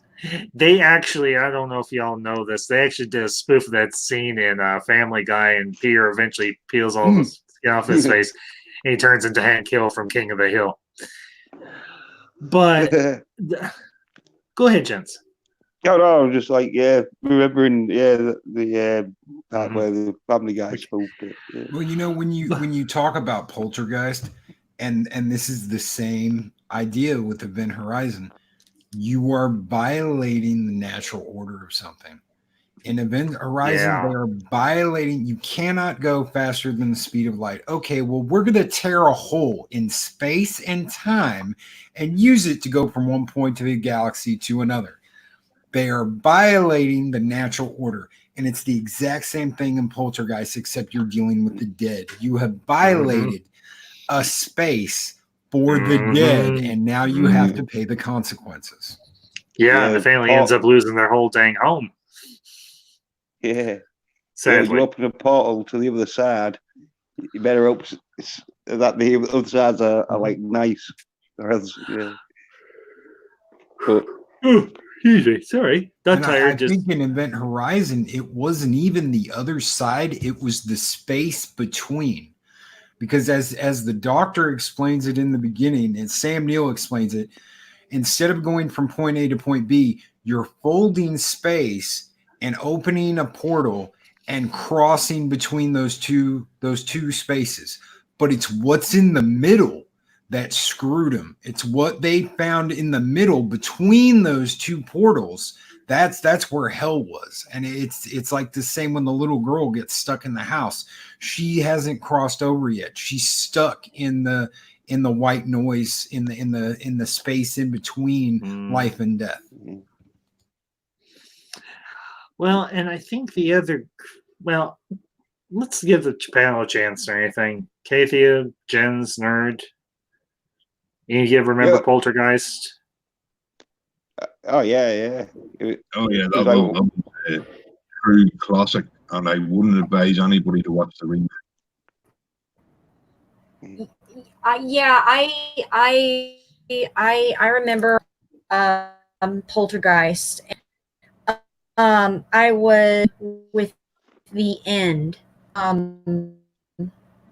because I didn't agree with it. There was mythologically, that one's a touchy subject because you're talking about Cora versus Persephone and the guidance of dead souls back into the underworld. I have very definitive opinions on kind of, for me, very much the below. It's not like I really make a comment on it, not with blowing my own mind. Okay. Well, then we can transition off of that and everything, because by all means, there was critters, weren't they? Let's talk about. We can talk about Critters for a few minutes or anything.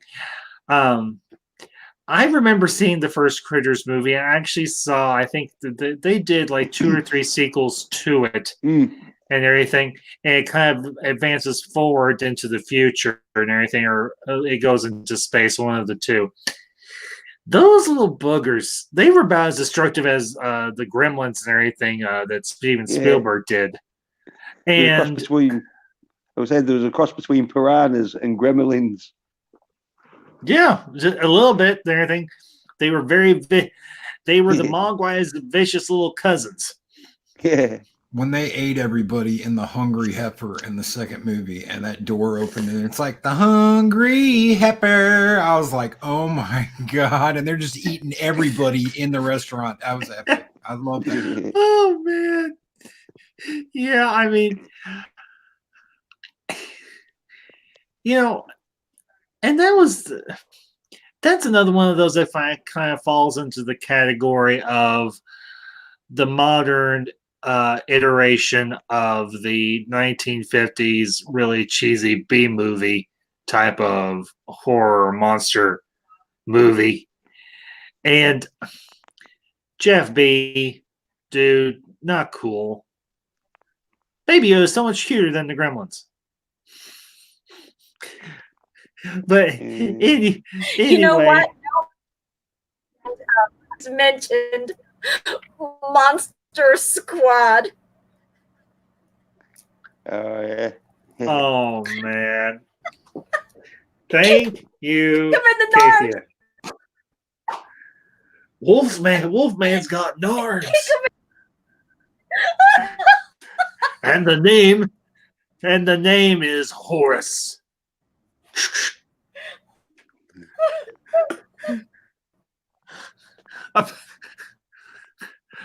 Yeah, Monster Squad.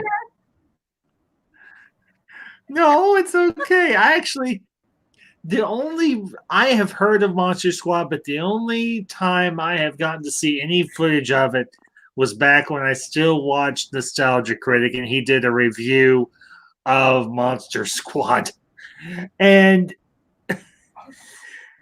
I will say it, that movie is so darn cheesy and so darn corny, but at the same time, it knows exactly. It's like these movies are so dang self-aware. Fun, yeah. They're so darn self-aware, and they realize exactly what they are, and they're perfectly okay with what they are, and they make no bones about what they're trying to do. And I've actually come up with a good question here, I think. Sure. Movie, Yeah. Sorry, Jens. I didn't mean to overtalk you there. No, it was Nerd, but it's okay. Go ahead, Nerd. He's only across the water from me, Jen, so we do sound a bit alike.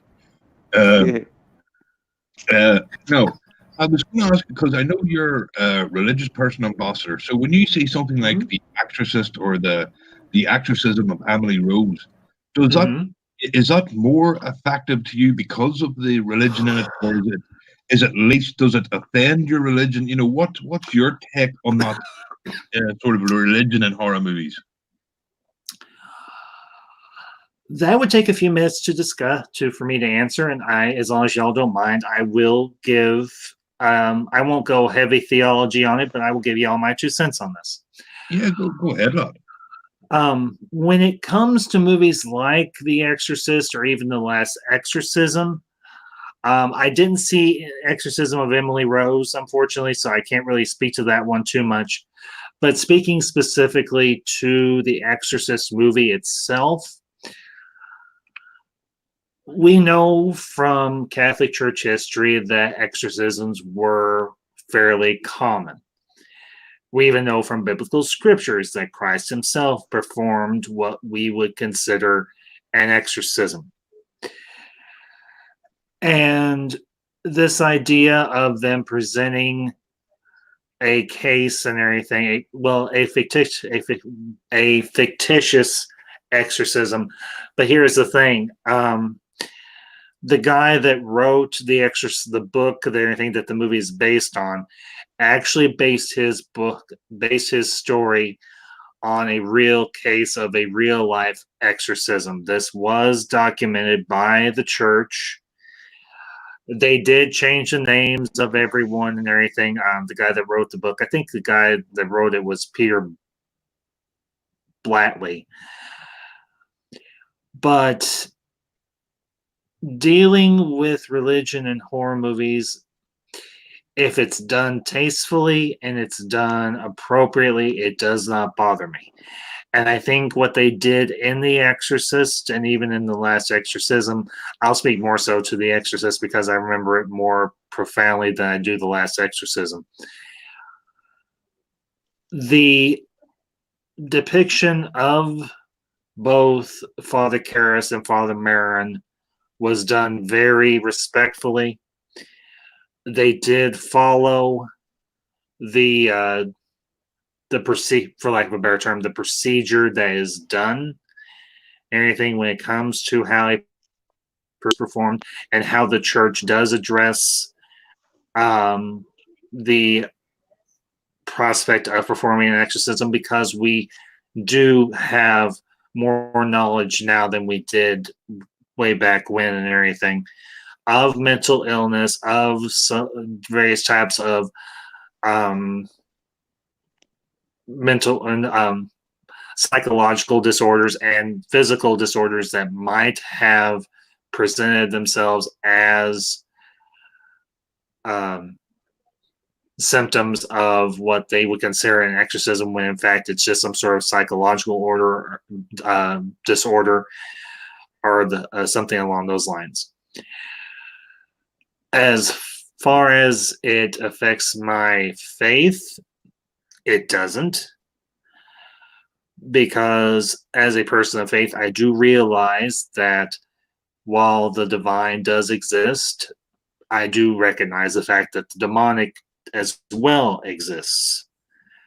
So when when you have the actual exorcism scene itself, and you have the demon speaking through the young girl Reagan, I recognize that that is in fact a demonic spirit.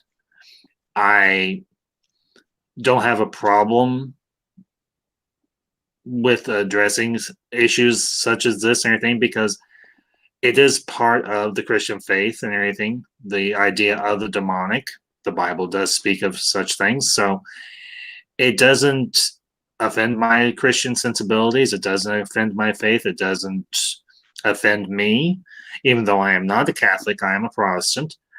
And I think my wife is Catholic. But as a person of faith dealing with the supernatural, we don't get into it in a whole lot of detail, because we are, for lack of a better word, we are encouraged not to deal with the supernatural all that often, if at all.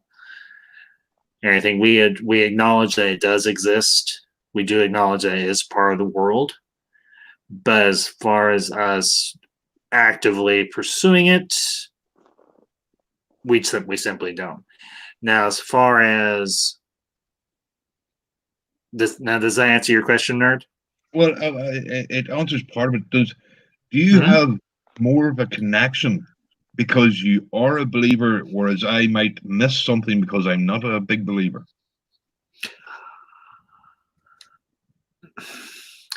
I will say this, and I'll speak to my own personal experience. I do realize that the supernatural does exist. I would be a fool if I didn't. Do I believe in spirits, ghosts of the departed, and what have you? Yes, I do, because I've had my own supernatural experiences. Now, both occurrences were non-menacing, non-threatening, and what have you, because I did have a very brief encounter with the spirit of my late father, and I did have an encounter with the spirit of my late grandmother, my maternal grandmother, who I was very close to. As far as anything that would be perceived as supernatural in terms of demonic spirits or anything like that, I have not had an encounter such as that. And I know what I need to do if something like that does ever occur. So, does that kind of fill out that question a little bit more for you, nerd? It'll do for now, but I shall interrogate you later on more points. Okay, that's fine.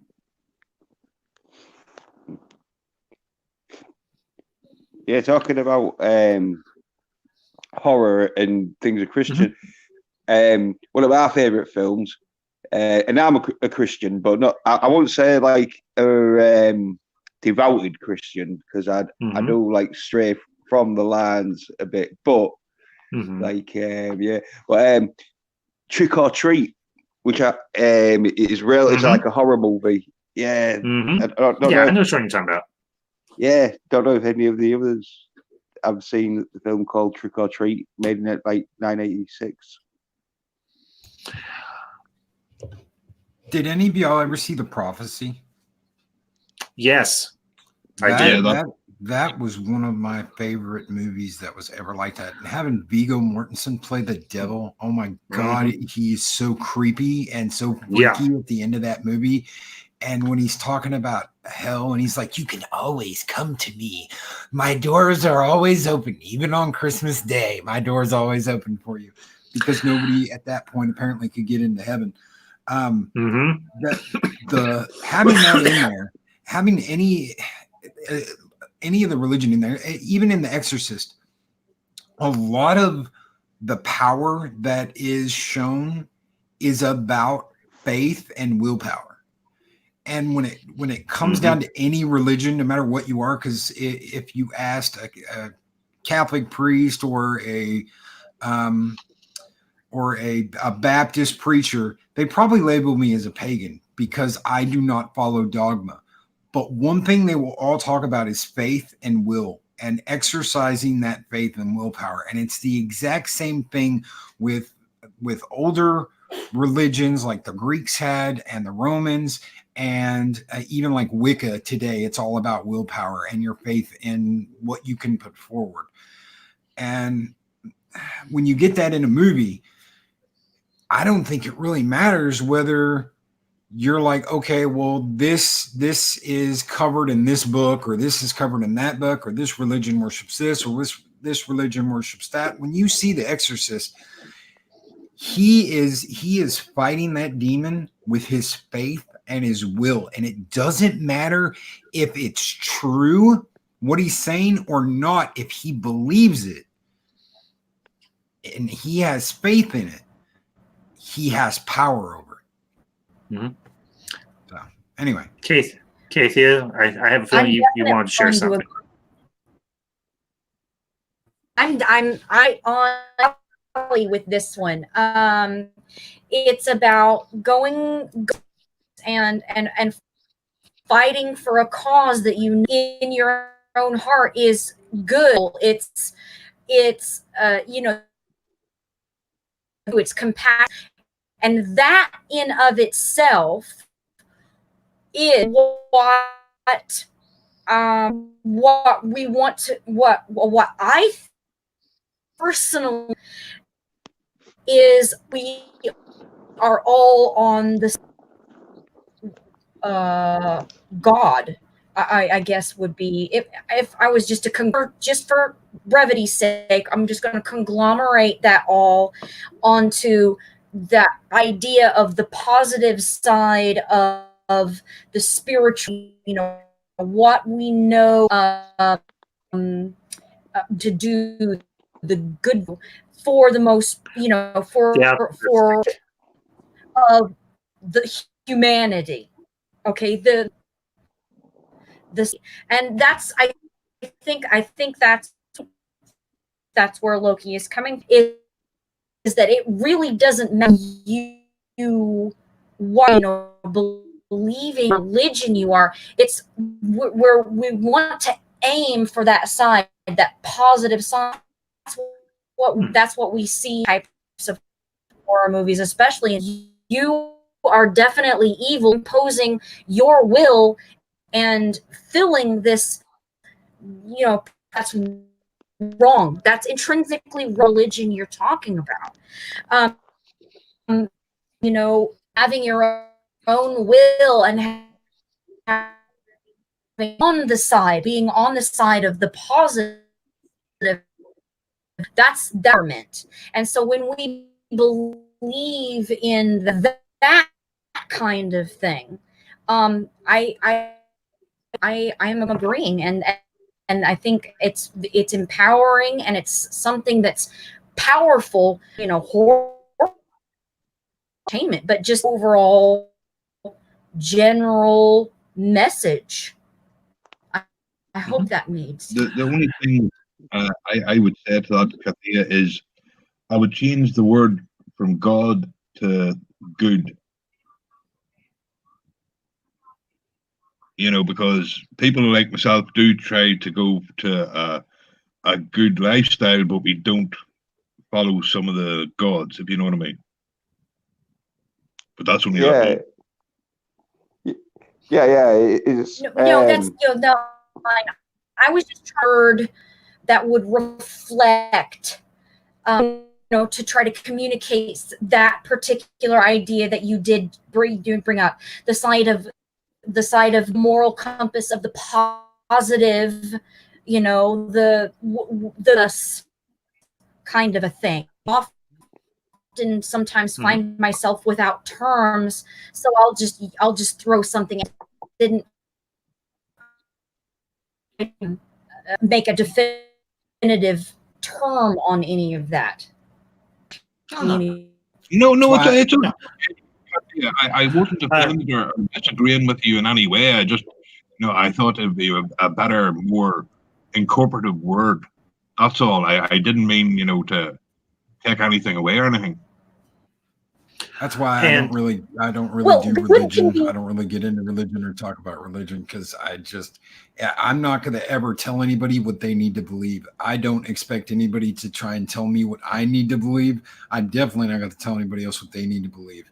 And that's why I try and stay out of talking religion and just say, okay, you've got will and you have faith in whatever you believe in.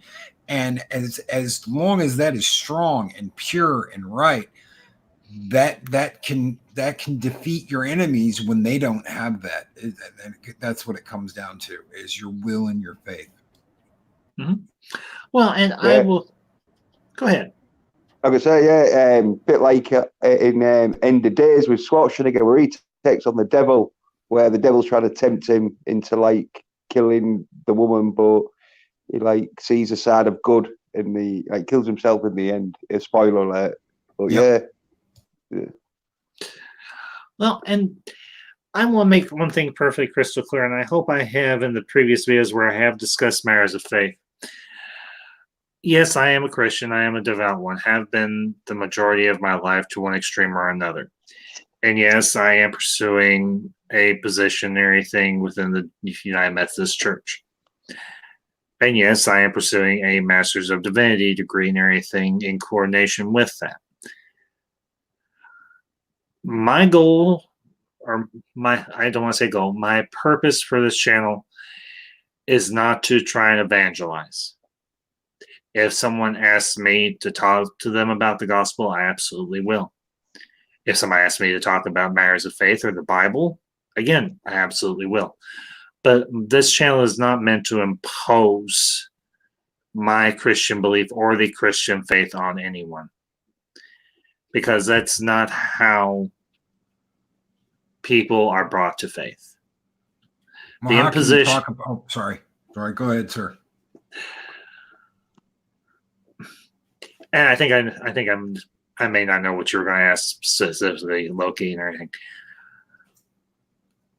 Part of the problem, part of the misconception, at least as I feel, when it comes to the Christian faith, is the fact that a lot of Christians, and in particular certain denominations, feel that they have to use a cudgel or use the Bible as a club or a cudgel to try and beat faith into people.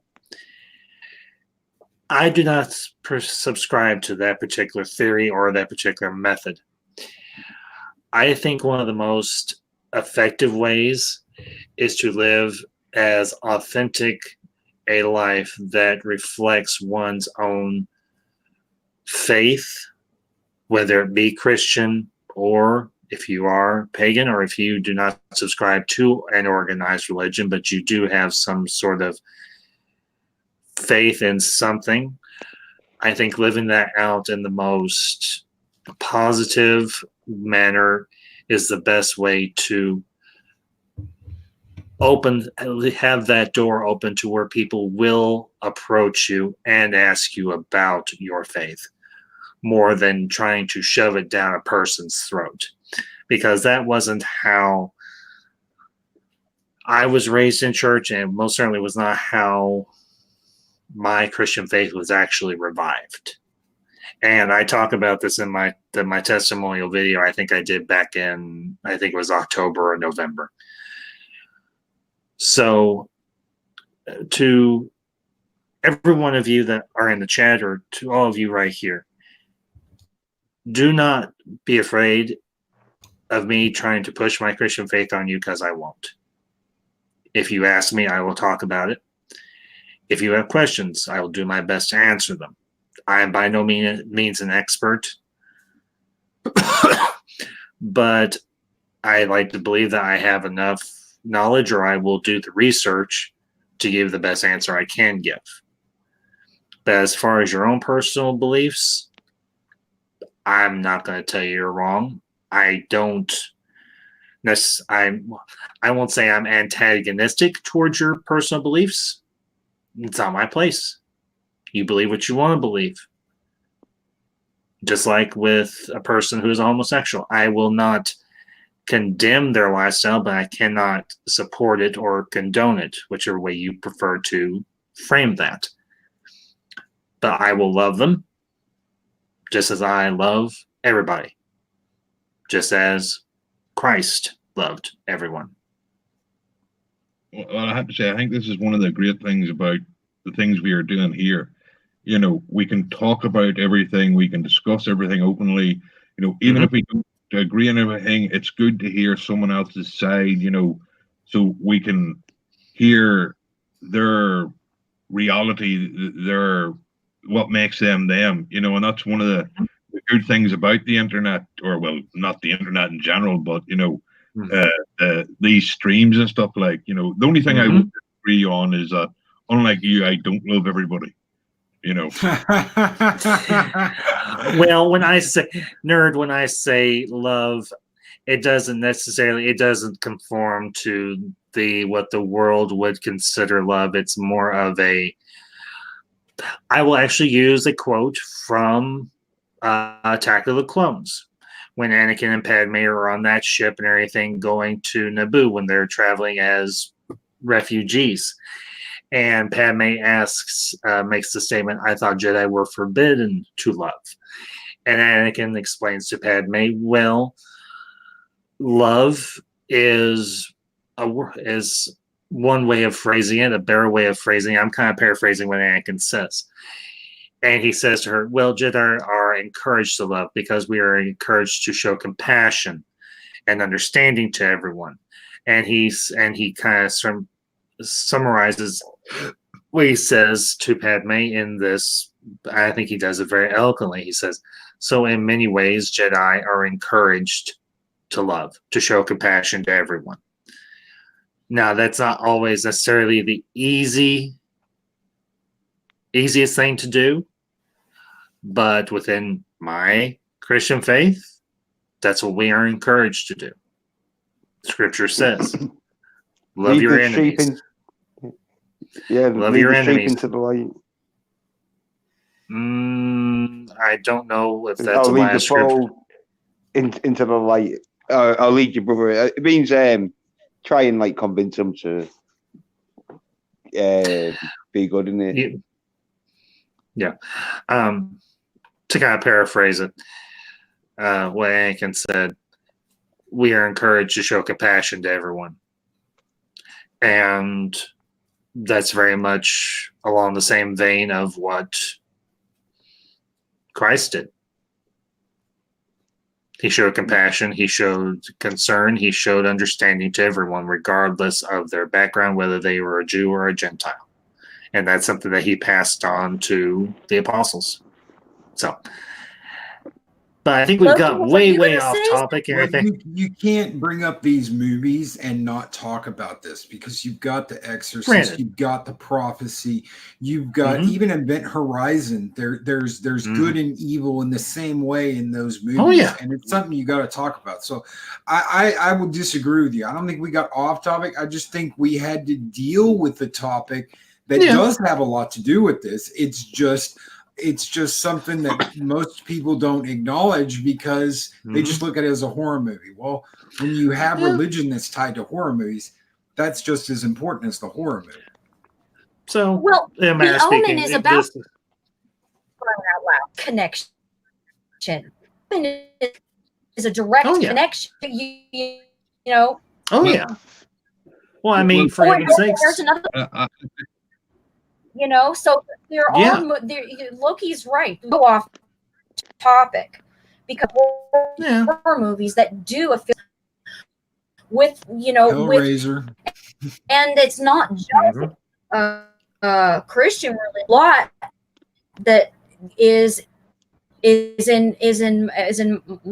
my side of town. From the Mhm. underworld and the dead and all that. Mhm. Still all ties. Yeah. Well, okay. A better way of phrasing what I said is this is the natural progression for the discussion. Yeah. So, because y'all bring up a very valid point and everything. A lot of the horror movies that we have discussed or alluded to do deal in some aspects and everything with the Christian faith or other faith traditions and everything, be it pagan or Wiccan or whatever. I mean, well, for heaven's sakes, you even have a reference to Sam Hain in the second Halloween movie, which was an old Celtic pagan festival and everything that took place around autumn, and that's the closest reasoning until the only Christmas movie involves Krampus.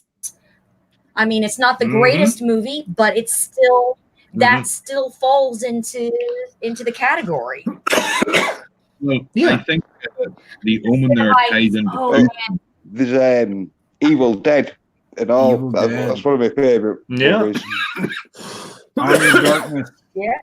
yeah. The Necronomicon Ex Mortis. You will die. Yeah. Yeah. And I will say this about the Evil Dead. I'll say this about the Evil Dead movies. And I do like all three, even though I do recognize that the first two are kind of a remake. The second one's a remake of the first one. And then, of course, you've got Army of Darkness, which I absolutely love. And you could even make the argument that while it's not a pure horror movie, Ghostbusters does have horror or supernatural elements to it.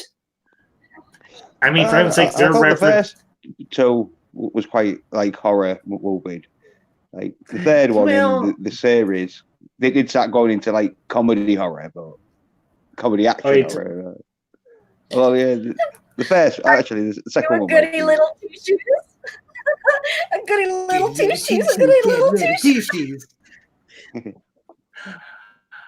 Well, now y'all know why now y'all know why whenever I send tweets out to some of you and everything, I use that one gif of Ash and everything when he builds the mechanical hand and he goes, groovy.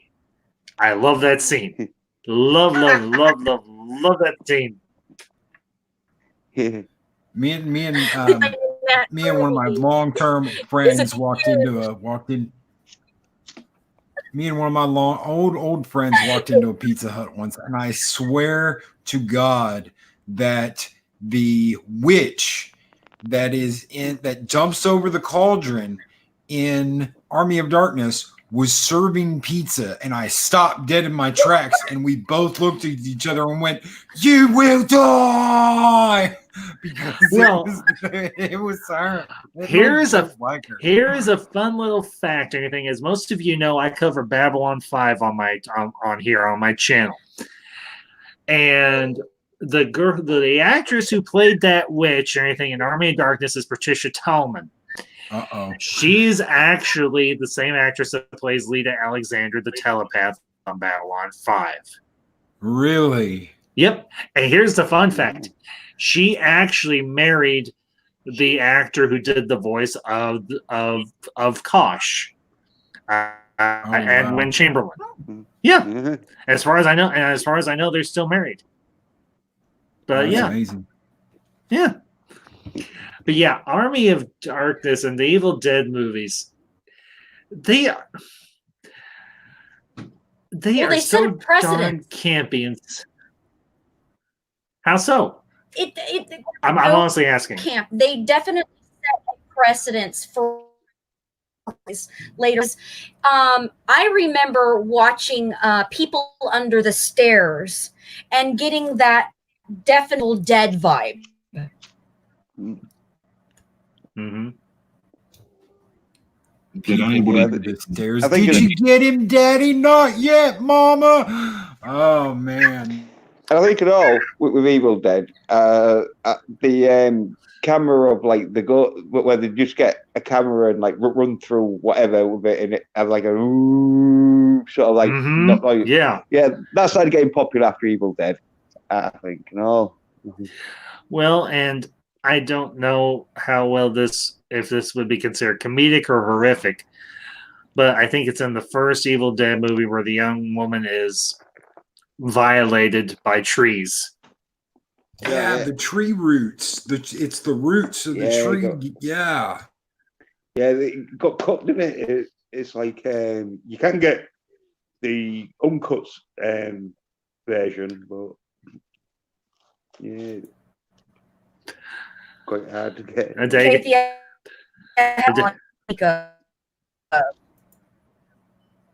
Because back in the 80s, there was like loads of like films, like The Exorcist, and that they were sort of like banned and in the UK anyway, like Ned.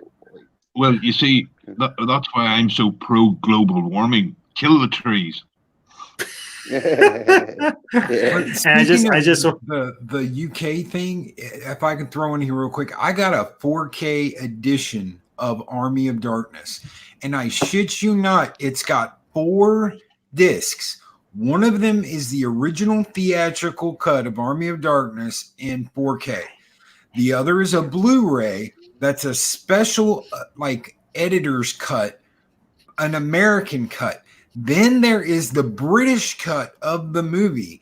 And then there is a final cut on disc 4 that has the stuff that was cut out of the American version, the stuff that was cut out of the British version, and the unedited cut that they melded all together to make one movie. Yeah. Just real quick, guys. Good night, Adega. Talk to you later, bud. Good to see you.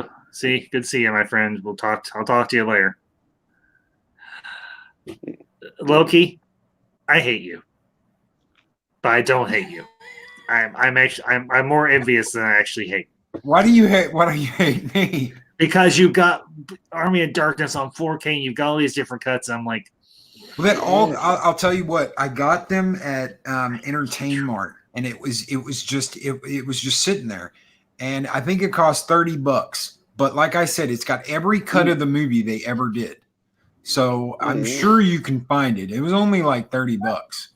But if you are a huge Army of Darkness fan, get that, because watching the different versions and the different endings. Yeah, give me some sugar, baby. Hail to the king, baby. Hail to the king. Hail to. And I for years I've called girls girly girls, and I got that from that movie, because when the skeletons are dragging the half-naked girls across the screen and they're like, "We've got plans for you, girly girls." Oh, dude, I was like, hell yeah, I want to be Skeleton Warrior one day. Oh, heaven's sakes. Yeah, I think that must be the cut bit that I've only seen the British version of, it would have been cut. But yeah, it sounds good though. I'll have to see. Well, all it is the obligatory boob shot. That's all it is. Yeah, they're in like a loincloth from the waist down, in a loincloth, and you see their tits. But it's funny. Yeah, I thought it was funny. I was like, man, Skeleton Warrior dragging half naked girls across the screen. We've got plans for you, girly girl. Yeah. I was I'll say one of the. I have several things I could say about Army of Darkness. That movie is such an homage to the great Ray Harryhausen because they use so many of his techniques with stop motion puppetry and animation and everything. And I take my hat off. I'm wearing a hat. I take my hat off to Mr. Sam Raimi and Greg Nicotero and all those other geniuses that put together that beautiful, glorious, campy as all hell movie. There. Yeah. Now I'll put my hat back Bruce on. Campbell and all for playing it. Oh. Well, you know that there's actually been rumors that they are possibly going to do another Evil Dead movie that follows up after Army of Darkness, or it follows up after the TV show. Something. Yeah. And I'm like, do it. Yeah. Do it. Yeah. I'll try and do my. I'll try. Give me a minute. I'll do my best. I'll try and do my best. My Ember. Do it. Yeah. Look, Cool. I've seen the two different endings though, which is because like the first wanted it to end on like a sad note where he goes too far in the future in it, and he's like just left in a like desolate wasteland and so they reshot it where he like goes back and he's like talking, but where he goes back to his own time and that, and he gets a job back at his like store and that, and he's talking to like one of the dude, this kid, and like saying, "Oh yeah," and then I like said the magic words, and I came back, and they're like, "Ah, I don't believe you in that," and then he's like, "Oh," and then like, yeah, which ending do you prefer? Because I think like the happy ending is better because it's like more sort of like. Yeah, because there's actually an alternate ending to Army of Darkness, and you may have been talking about it, Jens, where he actually takes the potion, but he wakes up in the distant future. He's like, I slept too long. Yeah. And he's all alone. Didn't they fix that with the series? Didn't they basically they say did. that the first ending, the theatrical ending, is the real ending? Yeah. Well, that one was never, I don't think, the alternate ending, I don't think was actually ever meant to be put in the theatrical cut. It was just an alternate ending that they shot just, I think, for like funsies. But I just, Army of Dark. Go ahead, Kathia. No, I was gonna change the subject. Movie. I remember watching younger. I finally rediscovered it. It's called the Nat Goes stuff, where the kids got the eyeball and everything. I know exactly what you're talking about. No, you're fine. Well, there was that camp, that kind of that feeling that Evil Dead. And I had said Evil Dead. It was a Predator, great horror movies, and there were scenes in Evil Dead did me, or at least a specific, not Evil Dead, but that kind of remote the gate. Because it's that ending. With the, never mind. I think no. Kathy, you weren't babbling. Hey, half of my live streams half the time is people babbling, but that's okay because babbling is good. At least it's more productive than what they do in Washington. Yes, what you see. The Army of Darkness kind of brought me back to the, and I don't think anybody mentioned it, and that was a really big back. Was that 86, 87? I think so. Yeah. I don't remember. There's quite a lot of horror movies because has anyone seen that 666 or something? It maybe just called. It was about this kid who was getting picked on at the school, and he called this number, and he became like a demon, and started going around taking his revenge and that. Yeah, I think there's one 80s horror movie that has always stuck with me throughout my life and everything. It actually is from one of the slasher films or from one of the slasher series, because for once you've got the killer and his prey actually on even footing, if not the person who ends up surviving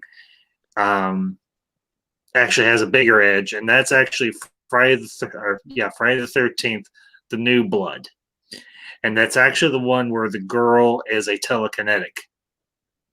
And she actually, for a while, kicks Jason's butt.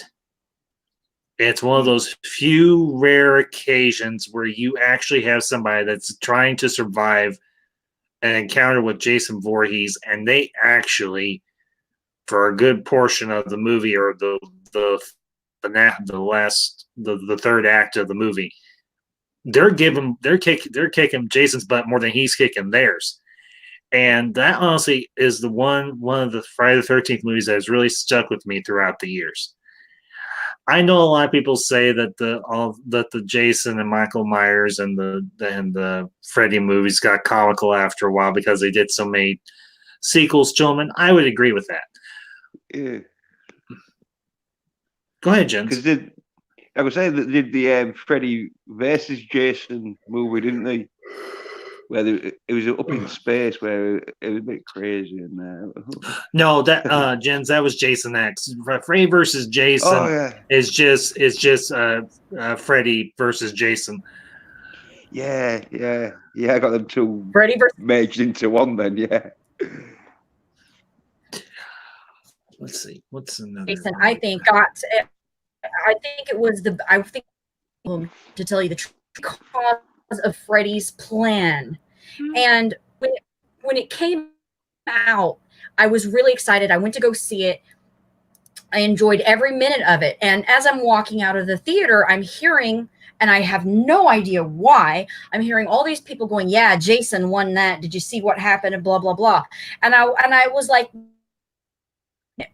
yes, I did see that. Jason did win, but Freddy is the big winner because he got what he wanted.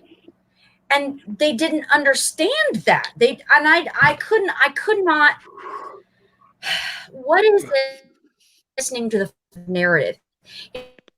In the first 5 minutes of that Freddy, in all they forgot him. And there was no way for him to come back.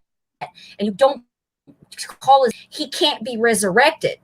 So he did the next best thing. He put his head. Freddy is now immortal because in Jason's head. Jason is invoked.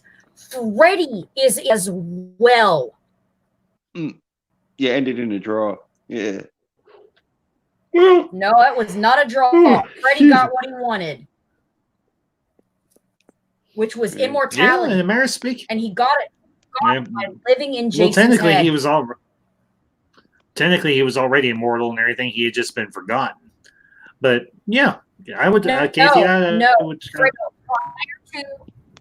Prior to Freddy versus Jason, Freddy was not immortal. The lore behind Freddy is if you forget his name, he can fade away, and his whole existence is it factored into these teenagers spreading his story and move that story. Freddy doesn't exist anymore. And in a few minutes of the narrative versus Jason, Freddy tells you, I'm starting to die. Forget, find a way to be immortal. I can't rely on my story anymore. So that's what he did, is he created a story. Jason, whenever the teenagers remember, they talk about Crystal Lake. If at any time Jason comes back, the only thing that Freddy needs to come back is Jason. So Freddy's the big winner. You know what I think is funny about you've got someone like Freddy that's always been Freddy. Jason wasn't always Jason. The Jason we have now is not the Jason we had in the beginning. We had his mom, and then we had him as like a hillbilly bumpkin wearing a paper bag over his head. And it wasn't until they like resurrected him that he became the Jason we all know. It wasn't until that lightning strike that brought him back to life that we got the Jason that everybody knows today. Because when you think about Jason, you think hockey mask, invincible killer. You know, you could shoot him 10 times and he's still chasing after you. That Jason didn't happen overnight. That Jason got created as those movies went on. He's just totally different now than he used to be. Whereas Freddy, exactly the same. Yeah, and you're not wrong there, because eventually Jason's appearance becomes much more grotesque and less human or anything. He almost goes somewhat demonic, if not monstrous and everything. And honestly, I kind of enjoyed that version of Jason more so than just the deformed little hillbilly, as you put it, Stone. And Jeff B, good night. Thank you for being here. And it's not Kosh anymore. It's just the Ambassador. How many times do I have to tell you? Anyway. But what do I want to say here?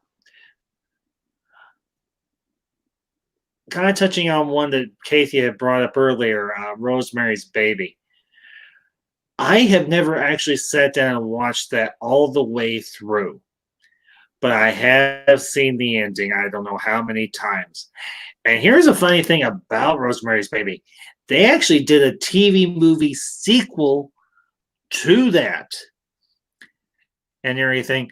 It was called Look What Happened to Rosemary's Baby. And it almost seemed a bit like a campy spoof type of TV movie, almost like a soap opera or something.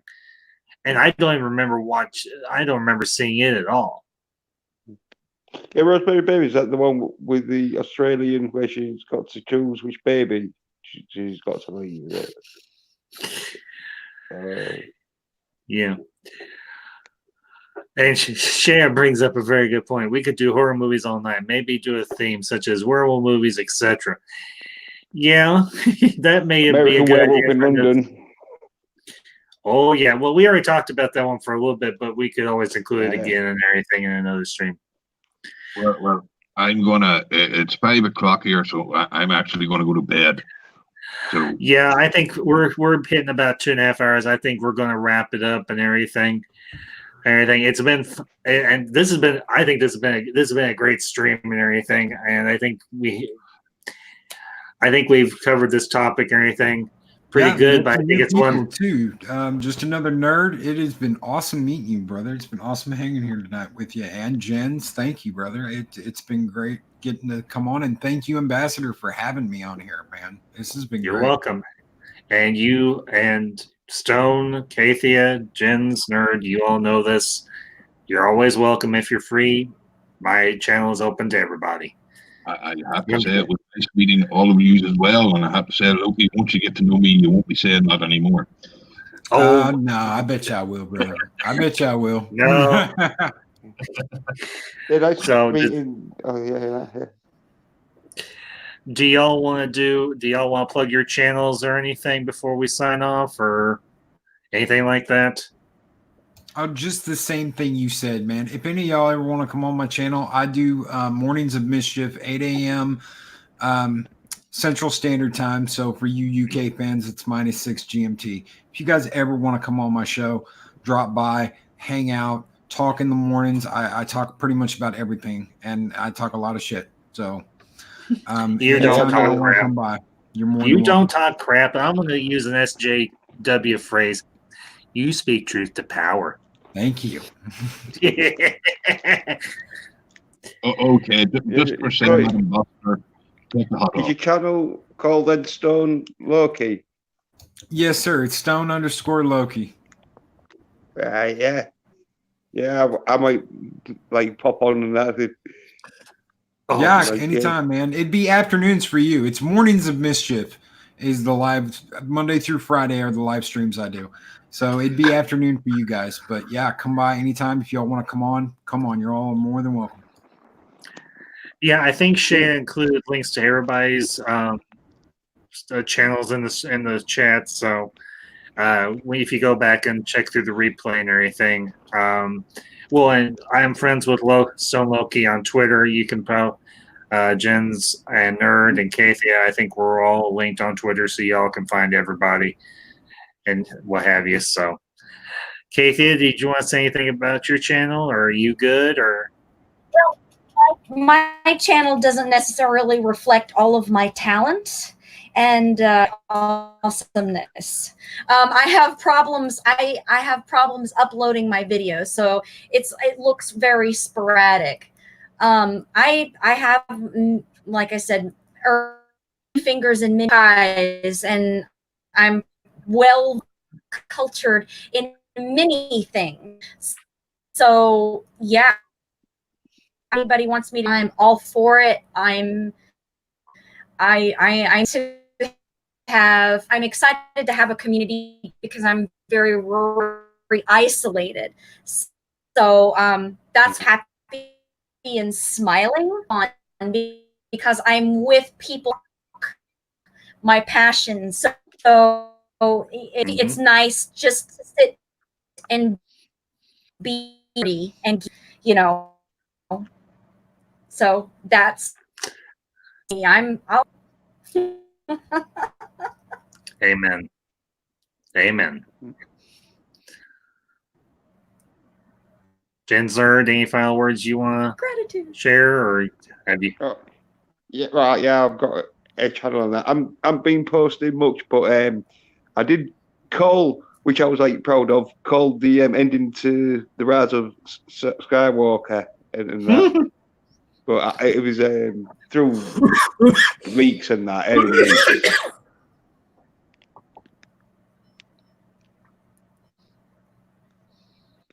Yeah, I do agree. Everybody should watch everyone else's channel and try not to, get poisoned by a ruthless Asian drug smuggler and take off on a plane. But Okay. One film. Okay, and for everybody, I just want to say to Stone Loki, Kathia Star, Jens Pender, and Just Another Nerd, it's been a pleasure. And to everybody in the chat, everybody who will watch this later on, make sure you subscribe to these wonderful, lovely people. And until next time, this is the Ambassador and friends signing off.